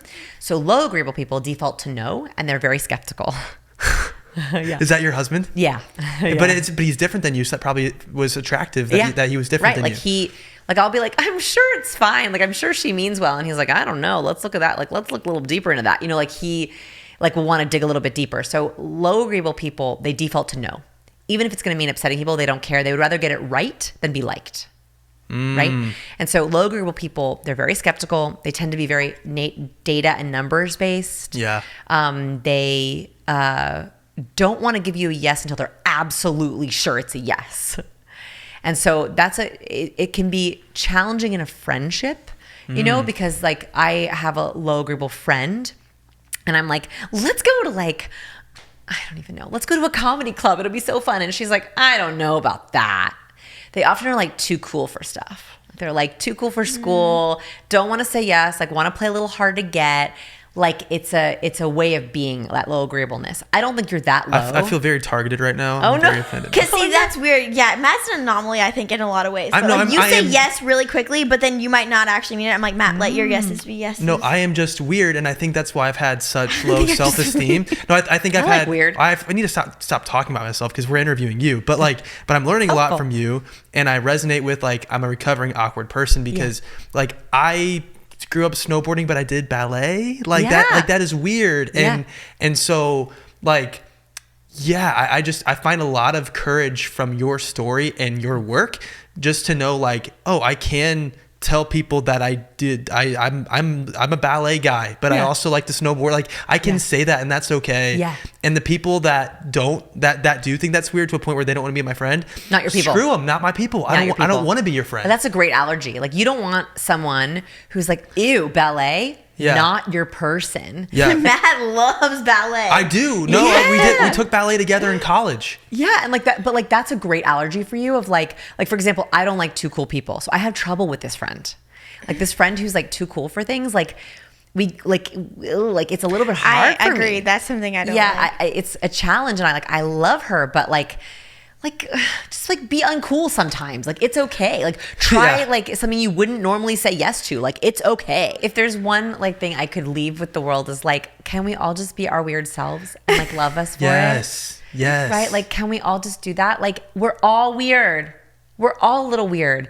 And so like if we could just be like, here's my weird, like here's the weird thing about me, and like love each other for it, or be like, oh, that's not like my flavor of weird, so like you do you. Like that would be, if I could like let people do that. Like that's why the opening line of my first book is I'm a recovering awkward person, is to give people permission to be like, oh, me too. Yeah. Me too. Let's not pretend. And it's because of that people gravitated more to you than the billionaire in the room. That's when it. everyone, like, I love that story. That story was cracking me up. Like, I'm like, what? I think about it all the time. It's just, oh like, my just gosh. be yourself and don't try to hide it. Right? Like, I think that because I was like authentically myself, I found my people so much faster. So what do you do if in your marriage and I'm asking like this for us, but this is just for a general asked question. a lot like that. I'm like, okay, well, what if you're married to your dream killer? I'm like, I know. what I'm like, are you trying to say? I'm trying to get deep here. I'm trying to learn. I'm also trying to ask questions that like people listening in. Yeah, I'm gonna get in the car and be like, what dream am I killing? Man, please. No, but I was asking from a place of like, seeing some contempt. Well, I was asking He wanted to move to Oregon. You killed that dream. I've killed that one and everywhere else he's wanted to move. Everywhere else. I'm and I kill devastated. those dreams too. Every time he opens up Redfin in a random place that we're at, and I'm like, no. Delete that app. Yes, Oh my seriously. God. No, but I guess like for someone who is finding that, okay, maybe you mentioned all this stuff about like the allergies, right, with friends. Yeah. But then what if someone watching this right now is like, that person is my spouse? Like, Yeah. how sad would that be, right? Yeah. And so how do you approach that? I think it's easier to change yourself than it is to change other people. So, they've committed to this person. What should that person who heard you talk about allergies, thought about their spouse, what should they do to try to make things work, to try to make things better in their own marriage? Yeah. So there is something called free trait theory. It's based on these 5 personality traits. So these 5 personality traits are very well studied. They've been the research, and a lot of them are heritable. And that means that a lot of them don't change, right? So if you are high neurotic, you're set that way for life. And these researchers were like, ooh, like this is not good. Like this can't be right. Like this can't be right. People do change. And so they did all these studies on like, one, what changes over time. And people do change over time. You can modify your personality to a certain extent. So free trait theory basically says, if you have a goal, you can modify your traits. If you have a really specific goal. The kind of famous example is Jackie Kennedy. Jackie Kennedy was a severe introvert, but her husband wanted to be president of the United States. Okay? And she loved her husband, and so she was like, uh-oh. And so she had to figure out how to dial into ambiversion, to be on new interviews, to go out in public, to shake hands. She had to figure that out for her husband. And that was not something she enjoyed, but she figured it out. And she did it exceptionally well. She was known as one of the most classy, amazing, president's wives. Yeah. So I share that story because I think if you or your husband has a goal, you need to figure out how much can you change of yourself while still feeling like yourself. Yeah. Now that could be 20% for you and 30% for them. It could be 5% for you and 10% of that for them. And so it's getting in your marriage and being like, okay, where are we different? What are these allergies? How much do I need to change for this? Like, so for example, my husband is super high open and he loves international travel. I travel a lot for work. So for me, like, I don't want to. So we have decided, okay, he can do little mileage runs. Like he can go like somewhere he literally will fly somewhere like Singapore for a day and fly right back. Like he will like do just for the sake of being on the flight because he loves it and he gets a lot of miles for us. Great. It's only 2 days for me. I can stay with my kids. I hang out with my girlfriends. So we figured out like, it's not me taking more international trips, although we are doing one every 2 years. It's actually letting him, that's like, it tickles him. Like it tickles his dopamine. He like loves that so much. So like, what are the ways that like he can feel like himself and I can feel like myself without us totally sacrificing who we are? That's beautiful. So I think that it's that conversation of like, all right, this is an allergy that you have. This is where I am on the scale. What can we do? How can we meet a little bit closer to the middle? We interviewed one of our favorite artists on this show, Johnny Swim. We used their music in our wedding, and Amanda wrote her husband Abner, they're a music duo together, she wrote him this love song called Psilocybin, and one of the main lyrics from the song is, if you change, I'm changing too. There you go. That's it. That's it. And like, what if we did that in all of our relationships? Like, what if we like saw where our friends are, saw where our kids are, saw where our partners, and we're like, okay, like if you're changing, I'm going to change with you. Like, let's do this together. I was even talking to a friend, and we figured like we've been together with our partners for so long that I almost feel like I've been married to different men. Yeah. You know, like as he's gone, like we were together at 20. And so we've changed a lot over the last, 18 years, almost 20 years now. And like, that's a good thing, right? Like, I feel like he's been different. I've been different. And we had dinner 2 nights ago, and I was like, so actually here's a tool for you. There are 9 questions that I've developed that I think can transform your relationship. If you ask these 9 questions once a year to your partner or the people who matter to you, it will transform your relationships. And they are based on the science of connection. Dr. Dan McAdams found that there are 3 levels of connection. This is what my next book is about. So this is why my husband wanted to name it Connection. This is why I wanted to name it Conversation. Wow. Same principle, different title. So what he found is that in order to feel rapport with someone else, in order to feel truly connected to another human being, you have to pass through these 3 levels. The first one is called general traits. It's like your basic facts: hometown, family status, occupation. This is why we're constantly stuck in like, what do you do? Where are you from?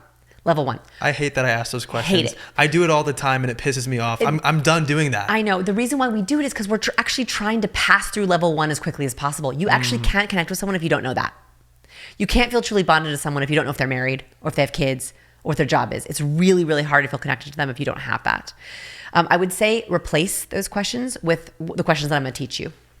Level 2 is called personal concerns. This is if you know someone's goals, values, motivations, personality traits. So once you begin to know, someone's conscientiousness, what's her biggest goal in life? What worries her? You're in level 2 with them. That's when we have the next level of relationship. The last one, the hardest one, is called self-narrative. This is when you know the stories someone tells themselves about themselves, how someone makes sense of their own journey and purpose in life. We all have a self-narrative. Some of us don't even know what our own self-narratives are. I didn't until I read this research. The story you tell yourself about yourself is critical for how you're going to make decisions. So for example, a very common self-narrative is a hero self-narrative. The story is, I had challenges, I had mistakes, but with smarts and hard work, I was able to overcome. That would repeat over and over again. That's my narrative. So like, I feel like I'm a recovering awkward person. Like, I was awkward, but I conquered it. I'm recovering. I'm in recovery. Yeah. So anytime I have a situation that I'm like, ooh, with business, or I'm like, no, I can figure this out. Like, I can figure this out with my smarts and my hard work. I can be recovering. An opposite of that is a victim. Someone who has a victim self-narrative also feels challenges, mistakes, but they weren't able to overcome. They feel unlucky. They feel like they can never do better. And they are constantly in that narrative.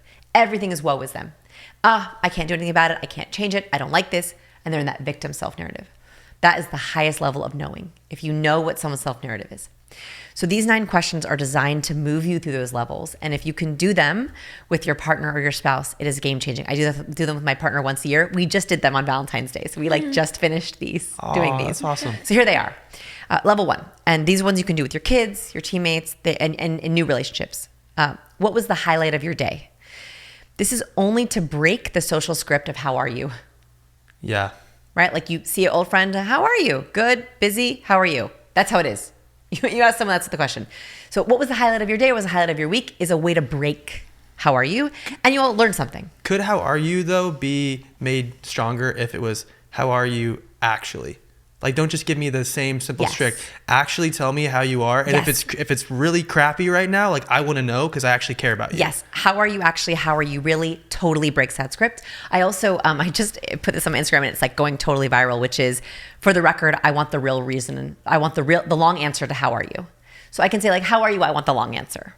That also breaks that's the script. You know how when you go to a store, people will say, "How are you?" Like a worker or something. I've been saying horrible just to see how they react, and it is so funny. Like they are so uncomfortable, and then I start laughing, and they start laughing, and immediately we're friends. It's Amazing. like, okay, we're broke the besties. script. So your answer can also break the script. Like if you're asked, "How are you?" You have an opportunity to break the script with your answer. Now that might be how dad jokes are formed, though. I'm working on my dad jokes. That, like, is I'm a dad working joke. I on think them. that might be, you're like, everyone laughed and there we Dad go. joke. But Hey. everyone just laughed because they felt uncomfortable. But I've been a dad 2.5 years now, and I've got to freaking You've earned the embody right. They're this. trying to give you a gift. You've earned the right to Thank have you. dad jokes. Thank you. That's Yes, my goal. You have. Yes. The other thing that every dad says, I don't know if you would say this all the time, is like your kids are doing something like very energetic, and the dad goes, "They're gonna sleep well tonight." Yeah. You're like, actually. That's me slapper. Yeah, that is a dad. Thank you to Haya for sponsoring this portion of today's episode. Our son, our 2-year-old, because our 1-year-old's not old enough yet, loves Haya. But the nice thing about Haya is it doesn't have all that added junk that a lot of the other kids' vitamins have. Typical children's vitamins are basically candy in disguise. They're filled with 5 grams of sugar, unhealthy chemicals, and other gummy junk that growing kids just do not need. And that's why Haya was created. It's a pediatrician-approved, super-powered, chewable vitamin formulated with the help of nutritional experts. Haya is pressed with a blend of 12 organic fruits and veggies, then supercharged with 15 essential vitamins and minerals. It's really, really nice because we're kind of getting to that age with the kids where they're starting to be a little bit more picky and selective about what they eat, and this is something that we can know we'll always have in our back pocket to kind of fill in those nutritional gaps that 2-year-olds can kind of leave in their diets. Are you also tired of battling your kids to eat their greens? Because Haya now has a kids daily greens and superfoods, a chocolate flavored greens powder designed specifically for kids, packed with 55 plus whole food ingredients to support brain power, development, and digestion. You just scoop it, shake it, and sip it with milk or any non-dairy beverage for a delicious and nutritious boost your kids will actually enjoy. And we've worked out a special deal with Haya for their best-selling children's vitamin. Receive 50% off your first order. To claim the deal, you must go to hayahealth.com/unplanned. This deal is not available on the regular website. Go to hayahealth.com/unplanned and get your kids the full body nourishment they need to grow into healthy adults. You can also, so asking what was the highlight of your day, and then what personal passion project are you working on? Or if you want to know what they do, you don't know what they do, you can say, working on anything exciting these days? Because then it's permission, right? Like, what do you do is really asking someone, what are you worth?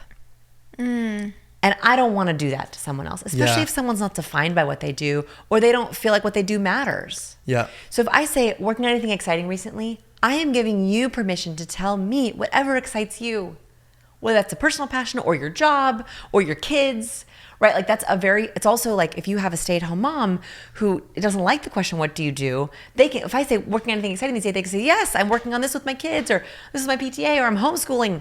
Great. A gift to them. So let's see if I remember. What was the highlight of your day? Working on anything exciting or personal passion? Third, this is for people you see regularly. Do you have anything exciting coming up this weekend, vacation, holiday, spring break, summer? It's future dopamine. These questions, I designed them, these first 3, they're dopamine juicers. All I'm trying to do is ask you a question that's going to juice dopamine from another area of your life. So if I ask you, working on anything exciting, you're like, exciting. You know, I am excited about. I've just borrowed dopamine from something else for our conversation, which gives you energy, which gives you motivation, and makes you feel good, right? Dr. John Medina has also found that if we produce dopamine in a conversation, we become more memorable.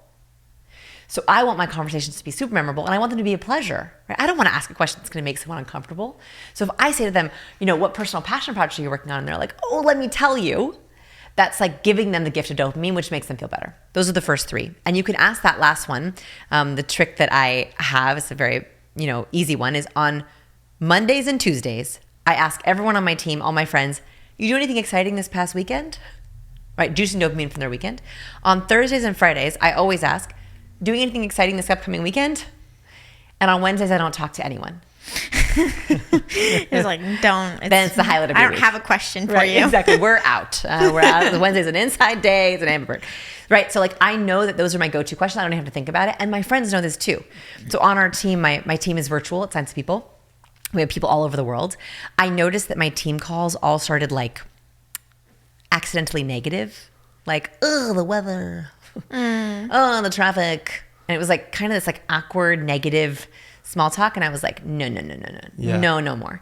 So I changed it. I said, okay, guys, the moment we get on a call, we are starting with something good. I want everyone on the team to share something good. I don't care what it is. It can be big or small, celebrate it, win, success. And what's amazing is it's completely changed our team culture. Because one, we all start with something good, which is literally juicing dopamine. But second, my team member told me, Vanessa, that question has changed my life because on Monday, if I haven't done something good, I do something good. Like it makes me like go out and do something good. And I'm like, yeah. Like when we ask better questions, we are giving people gifts of higher expectations. We're making them better. Like if you ask someone, what's your personal passion project? And they go, I don't have one. Opportunity. Yeah. One, you can start to brainstorm with them. Well, what could you do that's passionate? Or I'm so sorry, tell me what's going on for you. Right? Like either way, it's an opportunity for depth. Yeah. And like also it then says, oh, Vanessa's going to ask me about my personal passion. I better work on that. I love that you've Right. also said that you quickly find out the people that you like by asking targeted questions like, what are your goals? Because if the person doesn't have big goals, then because Allergy. But yeah, that's your allergy. And Yeah. I'm the same way. I have big goals. I have big dreams. I see myself, as a hero. So I want to talk to other people that feel like they're a hero. Yeah. And I don't want to be around people that have a victim mentality. That gets you nothing. Agreed. What So- do you get? Is there anything to be gained at all from a victim mentality? At all? Sometimes they're dream killers and they can help poke holes. Oh, that's true. That's actually really They good. can That leverage is it. valuable. That's That is- valuable in some super ways. valuable. Yeah. So the goal question, thank you for bringing that up. That is the first question of level 2.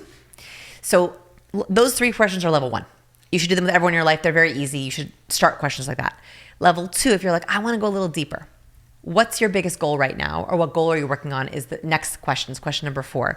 That is beginning to get into someone's values, their motivations. And it's one of my allergy questions. So I love asking pretty quickly in a relationship, so what's your biggest goal? What was your New Year's resolution? What goal are you working on right now? Because if they say no, I know we're probably not going to get along. Like I'm just super, super goal oriented. My whole day is around micro wins, right? Like we're not going to get along Yeah. if we don't have goals. And also then I learn so much about them. Like their answers usually surprise me. So asking about goals, it's a wonderful way to encourage goals and encourage like a little bit more depth. Then this is a bigger one, and I'm not sure if I'm going to include this in the book yet because I'm literally actively writing right now, but I really like it, which is what's your expert power? And I'm not sure how this is going to go in conversation because I teach this to my students, but I haven't tried it in like new conversation yet. So I have to test it with my students. But expert power is the influence that comes from having a unique skill set, knowledge, or expertise. I believe everyone should have an expert power, and everyone doesn't have expert power. They just have to figure out what it is. And it might not be obvious. Like some ones are obvious. Like I'm, the most incredible, I'm the most brilliant scientist. That would be an expert power. But I think a lot of times they're smaller. Like my husband's is like finding things. He's like a very, very good researcher. Like that was his answer when I asked this question on Valentine's Day is he can like find anything. Like he can find the cheapest flight to Turkey. Like I don't know how he does it. Or like he can like find like an amazing deal on a home. Like we do real estate on for fun on the side. He can find like these incredible gems. He can find like the sauna that's 50% off, but also like wood burning and like gonna be like, I don't know how he does it. That's his extra power is researching. I think I have an extra power with words. Like I can try to turn an idea into something that someone could actually get. So helping people in your life find their expert power, I think is really important, especially your kids and your partner. And even small ones matter. Right? Like cheering someone up, that's an expert power. High conscientiousness, being an amazing organizer, that's an expert power. An incredible cook, that's an expert power. So I think like that expert power is really important. And it brings me to the next question, which is if someone doesn't have an expert power, you should ask, what are you learning right now? Or what's something you've always wanted to learn? Because if someone doesn't have an expert power, maybe they could learn it and maybe you could help. I was taking a steam shower this morning with my AirPods in, listening to the end of your Diary of a CEO interview, tearing up with what you said about President Harry Truman, because it just like hit me so hard when you mentioned that his expert power was being one-on-one in a room with someone, talking to them. Yes. Because that is me. Yes. Like that is me to a T. And I was like, That's I your don't know. expert power. It's like, why am I crying? Like on a freaking, what is this, Thursday It was the morning? Like what's steam. going on? It was the Is this the steam? I'm Like, worried about you bringing your AirPods into the shower. I think was too, they've actually Okay. made it through the wash before, so they're pretty durable. But But like, are you gonna get electrocuted? And I was worried to mention the AirPods because I know that you aren't a huge fan of AirPods, which I like your point. It's a good point. But you're alone. It's okay. But anyway, I'm alone and I'm listening I to you also talk don't about like that. Truman, and I'm like, that's it. Yes, okay. Why am I trying to play a game that I can't win? I should play the game that I can win, that I'm good at. And Truman was good at one-on-one conversation. That's me. I suck at like huge, big settings. That makes me nervous. Me too.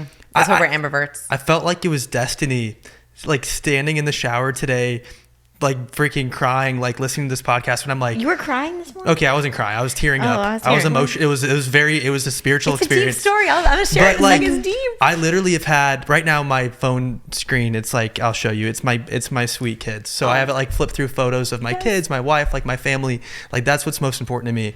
But for a little bit, I had the background photo as President Truman holding up the paper where he won the election, but he actually said the paper said that he lost. Because everyone said he was going to lose, and then he won. And I was like, that's effing cool. I love that comeback story. I love seeing someone who like has all the odds stacked against them and they come back. I love an underdog, and I love that you're an underdog. Yeah. Thank you. Well, thank you. I'm like also just so touched and honored that you're asking these questions and letting me share this, because this is some hard stuff to talk about. I know people listening are probably like, this is making me uncomfortable, these questions. I know. We got to be courageous. We gotta be courageous askers. And like, you're a courageous listener because you're like, I'm gonna take this in and I'm gonna feel it. So the Truman story, I gotta tell the Truman story. Yeah. I was so inspired by this story. So Harry S. Truman, President of the United States, you would not think was a severe introvert. And he was at the 1944 Democratic National Convention, and he was the underdog. Everyone was like, you're a joke, you can't win, nobody likes you. He was so not favored, he wasn't even considered. And the way that a convention works, especially back then, was you fought on stage. You went up and you gave a stump speech, you rallied for 10 minutes. And so you were on stage, you were fighting, and you were gaining votes. And that's how you did it. You were on stage. And Truman looked at that stage and he was like, I am not a good public speaker. He was not a good public speaker. He was not a good orator. So he was like, I am not gonna win on that stage. I am not gonna win giving speeches, impassioned speeches. I can't do it. So instead, he was very clever. He was very good at deep one-on-one conversations. He was really good at convincing someone one-on-one. So he found, it was very hot in Chicago that year. So the convention center was hot. He found the one air-conditioned room in the basement, and he rented it out. And one by one, he'd grab a delegate and say, come on down with me to the air-conditioned room I have. And they would sit in the air conditioning, and they were like, oh, this is great. And then Truman would just talk to them about who they were and about his ideas and what he believed in and what he could do. And one by one, literally vote by vote, he won the Democratic National Convention. He won the nomination by one vote, by one-on-one conversations, by not competing on the stage where he knew he would lose. His expert power was one-on-one conversations. And so my goal is to help people find their expert power, even no matter how small that is. What is your expert power? That is going to give you a lot of micro wins. We talk about micro wins. If you feel capable, I'm like, yes, I got this. You do that by exercising your expert power every day. And so that second question, and then that 1, 2, 3, 4, 5, fifth question, and then what are you learning? If we're helping everyone in our life have a growth mindset and find their expert power, what a gift. Those are level 2 questions. Level 3 questions. How do you find your self-narrative? And by the way, just answering these for yourself at first is hard enough, right? Like start with just your own answers. Okay, the last 3 questions are, how do you feel most misunderstood? I have asked this question to thousands of people, and everyone has had an answer, which means no one feels like they are understood. Everyone feels they're slightly misunderstood in some way. No one ever said to me, oh, Vanessa, I feel understood. No one ever, in thousands of people. And so the fact that we all feel misunderstood in some way points to a deeper truth that we have to fix it. And so if you ask other people in your life, how do you feel most misunderstood? You will learn so much about them. You will learn so much about them. The most common answers to this question, by the way, so much so that I don't need to feel alone if this is your answer. People think I'm outgoing and extroverted, and I'm not. I'm introverted, and I'm scared, and I'm anxious. Like, I bet you people listening are surprised by your answers. Really? I bet. I'm surprised by your answers, and I listen to your podcast. No way. Yes. Wait, that actually means a lot that you listen to our podcast. Yes. All the Duggar interviews are the best. No way. Thank you so much. Aren't they the best? Because like I wanted to hear their story forever, and you actually so kindly and wonderfully asked them. Anyway, yeah. Thank you. That's so actually, nice. that's the biggest compliment. What? We were shocked. I watched, some documentaries they were in, and I was like, I want to interview these people. Yes. And it was just so cool to actually hear their story from them. You were the only ones who actually genuinely asked their story and gave them the safe space to share it. And I was like, I watched all of them. Scott's like, I was like, it's Matt and Abby. That's where we're going. I was like, all the Duggar interviews that I watched, that's them. That's so sweet. kind. Well, they're a really sweet family. I know. Yeah, so positive. Yeah, so that's how I found you. And so it was surprising. It's surprising to me to hear that you feel awkward or uncomfortable because you seem so comfortable in this setting. Oh, thank you. Right? I am comfortable in this setting. I know. So like that question unlocks some things. The other thing that I hear a lot is like people think I have it all together, but actually I'm very anxious and worried and scared. It's the other thing that I hear a lot. So giving someone permission to answer that question honestly and thinking about yourself, like how do you feel misunderstood, so you can go correct it. Yeah. Like I felt very misunderstood when I was hiding my awkwardness. Now I actually feel the most understood I've ever felt because I'm like, well, this is me. Take it or leave it. At least I'm understood. Yeah. And so because that's the next question is, sounds kind of silly, but it's actually not silly. What book, movie, or TV character is most like you and why? I wanted to ask you that question. Me? That question? I wanted to ask you that. We can do it. Yeah. Yes, I'm happy to answer it. So this question, it's really important for a self-narrative to see how someone sees themselves. Because you might see them as very different. And actually, when I've asked this question to a lot of people, often, not always, answers shock me. I'm like, what? Like, that's how you see yourself. I'll give you one example that really changed my perspective on friendship. I asked this question to someone who I knew for many years. I lived in Portland for a decade. Friend of many years. Go to dinner all the time, hang out all the time on the weekend, know her kids, know her husband, thought I was very, very close with her. Sitting at dinner, I was like, I'm playing with this question for my research on self-narratives.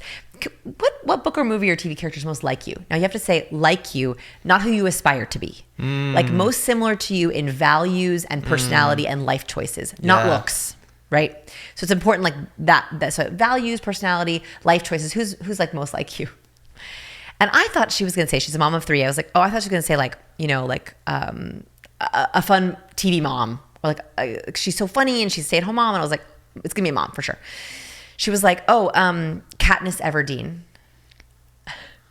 Why was that the first one that came to my mind? For yourself. I mean, not really, but I was like, that popped in my mind. I was like, no. Wait, that's so weird. Really but maybe that's a... Wait, I kind of see it though. I kind of see it, because you're kind I of. will step in for anybody. You're kind of a badass. I will fight you. I will fight you. Abby's tough. Have you seen Abby in the though. gym? She's freaking tough. But I'm always thinking like that. I'm like, who am I gonna have to defend right now?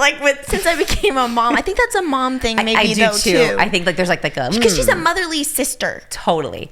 So I was like, wow. And she goes, I feel like I'm fighting for my life every day. Oh wow. I feel like I am struggling to survive. And this was before I became a mom. And I was like, oh. And it was the first time someone really told me how sometimes it's a struggle to be a mom. We feel like we're fighting to survive. We feel like we're trying to make it. And so I was like, it was the first time I had a real conversation with her. It felt like, where I was like, oh my gosh, tell me everything about that. It changed our relationship. And I've had dozens of answers with people in my life where I'm shocked to the core by their answer. And by the way, sometimes fundamentally disagree. You're like, Sometimes I'm like, you got an ego. No. Yes. Where you're like, wow. And the goal for me is not to convince someone that their self-narrative is wrong, but it's like, whoa, that's how you see yourself. Good for me to know. Right? And it really helps predict behavior, understand their decisions. So it's really, that's been fundamental. So that's the next big question. For me, Modern Family, Claire Dunphy, once she becomes a working mom, I feel like that's a little bit me. I really identify with her where she her family comes first, but she's also really trying to kill it. like work-wise, if you've ever seen that show. What's it called? Modern Family. Modern Family. Why have I never? I know Modern never Family. I've seen never it? seen I haven't seen it, but there's I get overwhelmed. There's so later many seasons episodes. when Okay. she becomes a working mom and she's like really struggling with like balance and like I feel like my life is actually quite light. Like I joke around a lot. Like I'm really silly with my girls. Same with her. And my family is central, but like working is like that's a tough balance. Like that is the central struggle of my life is work-life balance. I feel like I am on a mission to help people feel less lonely and feel connected. But I also feel like I'm a mission to be a mom to these two girls. They don't always go together. Yeah. Like not at all. How do you balance that? Exactly. That's And that so is- hard. And that is exactly what this character struggles with. And so Yeah. like, that's why I'm like in a silly way, it's silly on the show. And I try to keep it light because I don't want that to bog me down. But like it is a fundamental struggle. And that is her struggle in the show. Do you have accountability partners like outside of your husband that like check in with you and make sure, hey, do you feel like you're doing everything you want to do with work, but also with your family? Like, is there somebody like that in your life? No, my husband really is like very in it with me. Like Yeah. he's like so with me on it. And he also is like a champion for me, like having some self-care, like doing some fun things for myself. But he's like, your girls, you give them everything. Like, Yeah. go speak on stage. You know what I Yeah. mean? Like, so he's like really in it with me. And he's like, your girls get you so much of the time because my job is lucky where I can actually only work 20 hours a week. You know, I can take many, many days off and just speak on stage and earn, you know, enough for the whole month. So I'm very lucky in that way. He's like, you got this. Like your girls got you. Go. Like go Yeah. reach all those folks. Like you got it. So he's really the one. He's the one who like supports that. So that's awesome. mine. So I highly recommend ask that question and don't let someone wiggle out of it. Like people like to wiggle out of that question a little bit. Like they'll be like someone really like handsome or something like Matt Damon and whatever. And it's like, no, I'm gonna be thinking about what I really think mine is. it's, What? That's such an interesting and you gotta question. think about it. Yeah, I'm like, Okay. I don't know. Nothing comes Do you to know mind. yours? No, well, I actually wanted to ask you a question. This is kind of like this is a freaking wild card. Why not name the book Ask Better Questions? I like C words. Oh, it's the C words. C I words. gotta have a C got word. it. Got They it. look good on But the it- shelf together too. That's true, and like one do. word is very powerful, which looks strong. Which, like, by the way, you look freaking like you're Thanks. gonna conquer the world in this photo. It's the steeple. You know what I was thinking? It looks like Yeah. the cover of a TV show. It does. So I think we need to find a you different need a network Netflix or show. whatever. I feel like a Netflix show would suit About you well. awkward people, I would love it. Wouldn't it be so People fun? would love that. I would like love to help awkward people be less awkward. It'd be so fun. Oh my what gosh, if, what if people the would love title it. of the You're gonna show? have What if the Netflix show was called Awkward People? Like that was Yes. literally.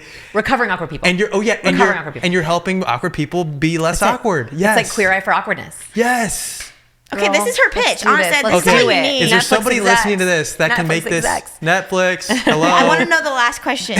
Last question. Okay, so you got to work your way up to this, right? Like I Yeah. don't like if you ask the character question too early, you're going to get a silly answer. So like you really like want to work your way up to that question. So I just want to like put that out there. Okay, so the last question is, who is your role model? So this is a question of like futurizing. Like sometimes you can assess someone's self-narrative by who they look up to.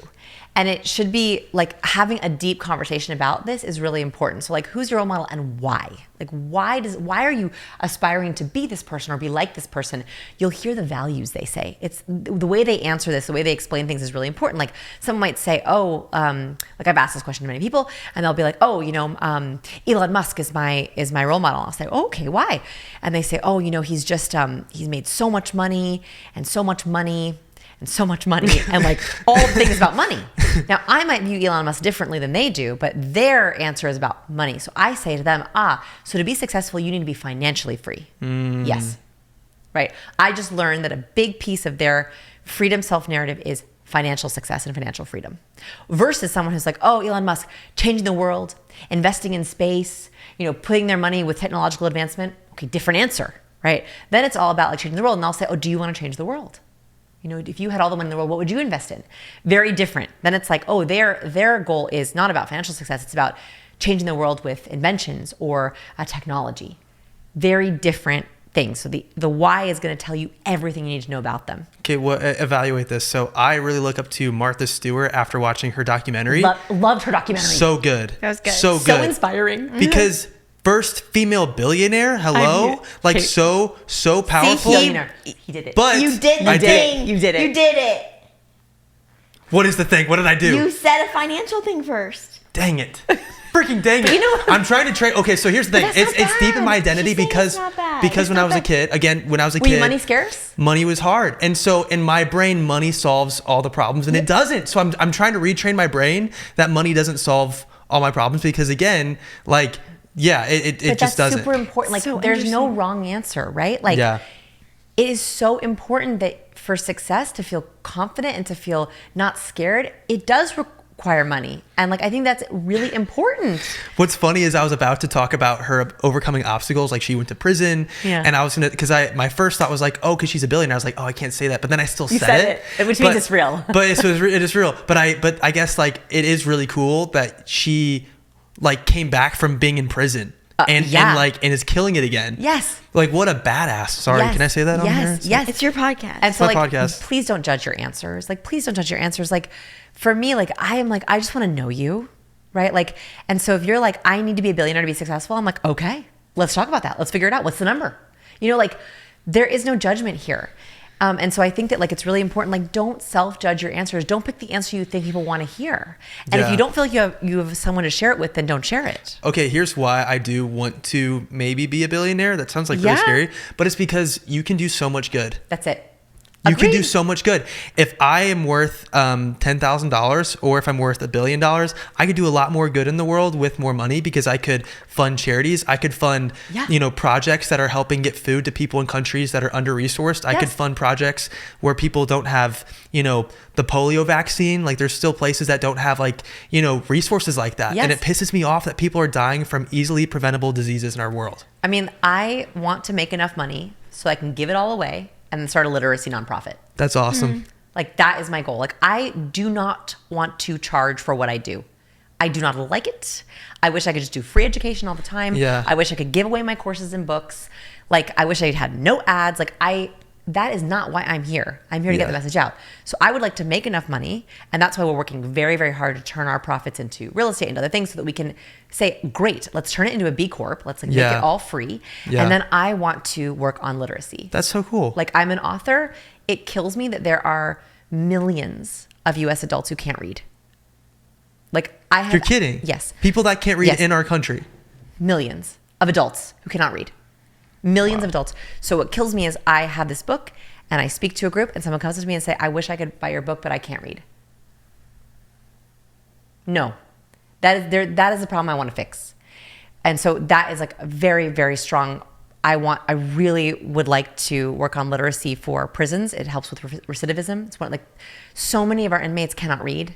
I don't understand how we cannot teach them to read. I don't understand it. Have you read the book Just Mercy by Brian Stevenson? So good. Right? And the people without the capital get the punishment. So effed up. Yeah. Like, if you have enough money, you can just kind of get out anything in Yeah. our country, which is like kind of screwed up. Yeah. Really screwed up. Yeah. He talks a lot about recidivism, where it's, I think, in there too. Literacy is one of the easiest things we can do for recidivism. Because if you get out of prison and you can't read, how are you going to apply to a job? How are you not going to go into a job that doesn't require reading, which is not usually a good job? Yeah. How are you going to, fix your resume? How are you going to apply for an apartment? Like, how are you going to educate yourself? How are you going to grow?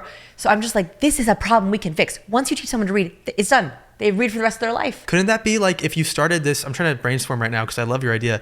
Could it be an app? Could it be some sort of program, even on YouTube? Yes. Like, I know you have a background in YouTube. Yes. So my goal is to actually hire experts who are experts in literacy and ask them, what is the fastest way to teach someone to read? wow.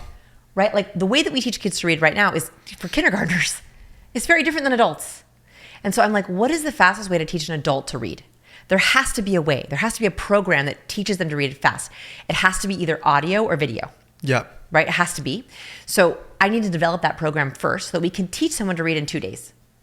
Would it be helpful if it were like an audio book? I don't know. Like, I listen. So That's kind of what I'm wondering. because I listen to educational material. Yes. I can't read it. I get so bored. Yes. I can go on a run and listen to an audiobook. Yes. I can't sit and read an audiobook. It's just my ADHD. I'm just like, oh, let's go Totally. surf. That's why I recorded my audiobooks for people who are like, I only can do audio. I'm like, great. Like, let me share the wisdom with you.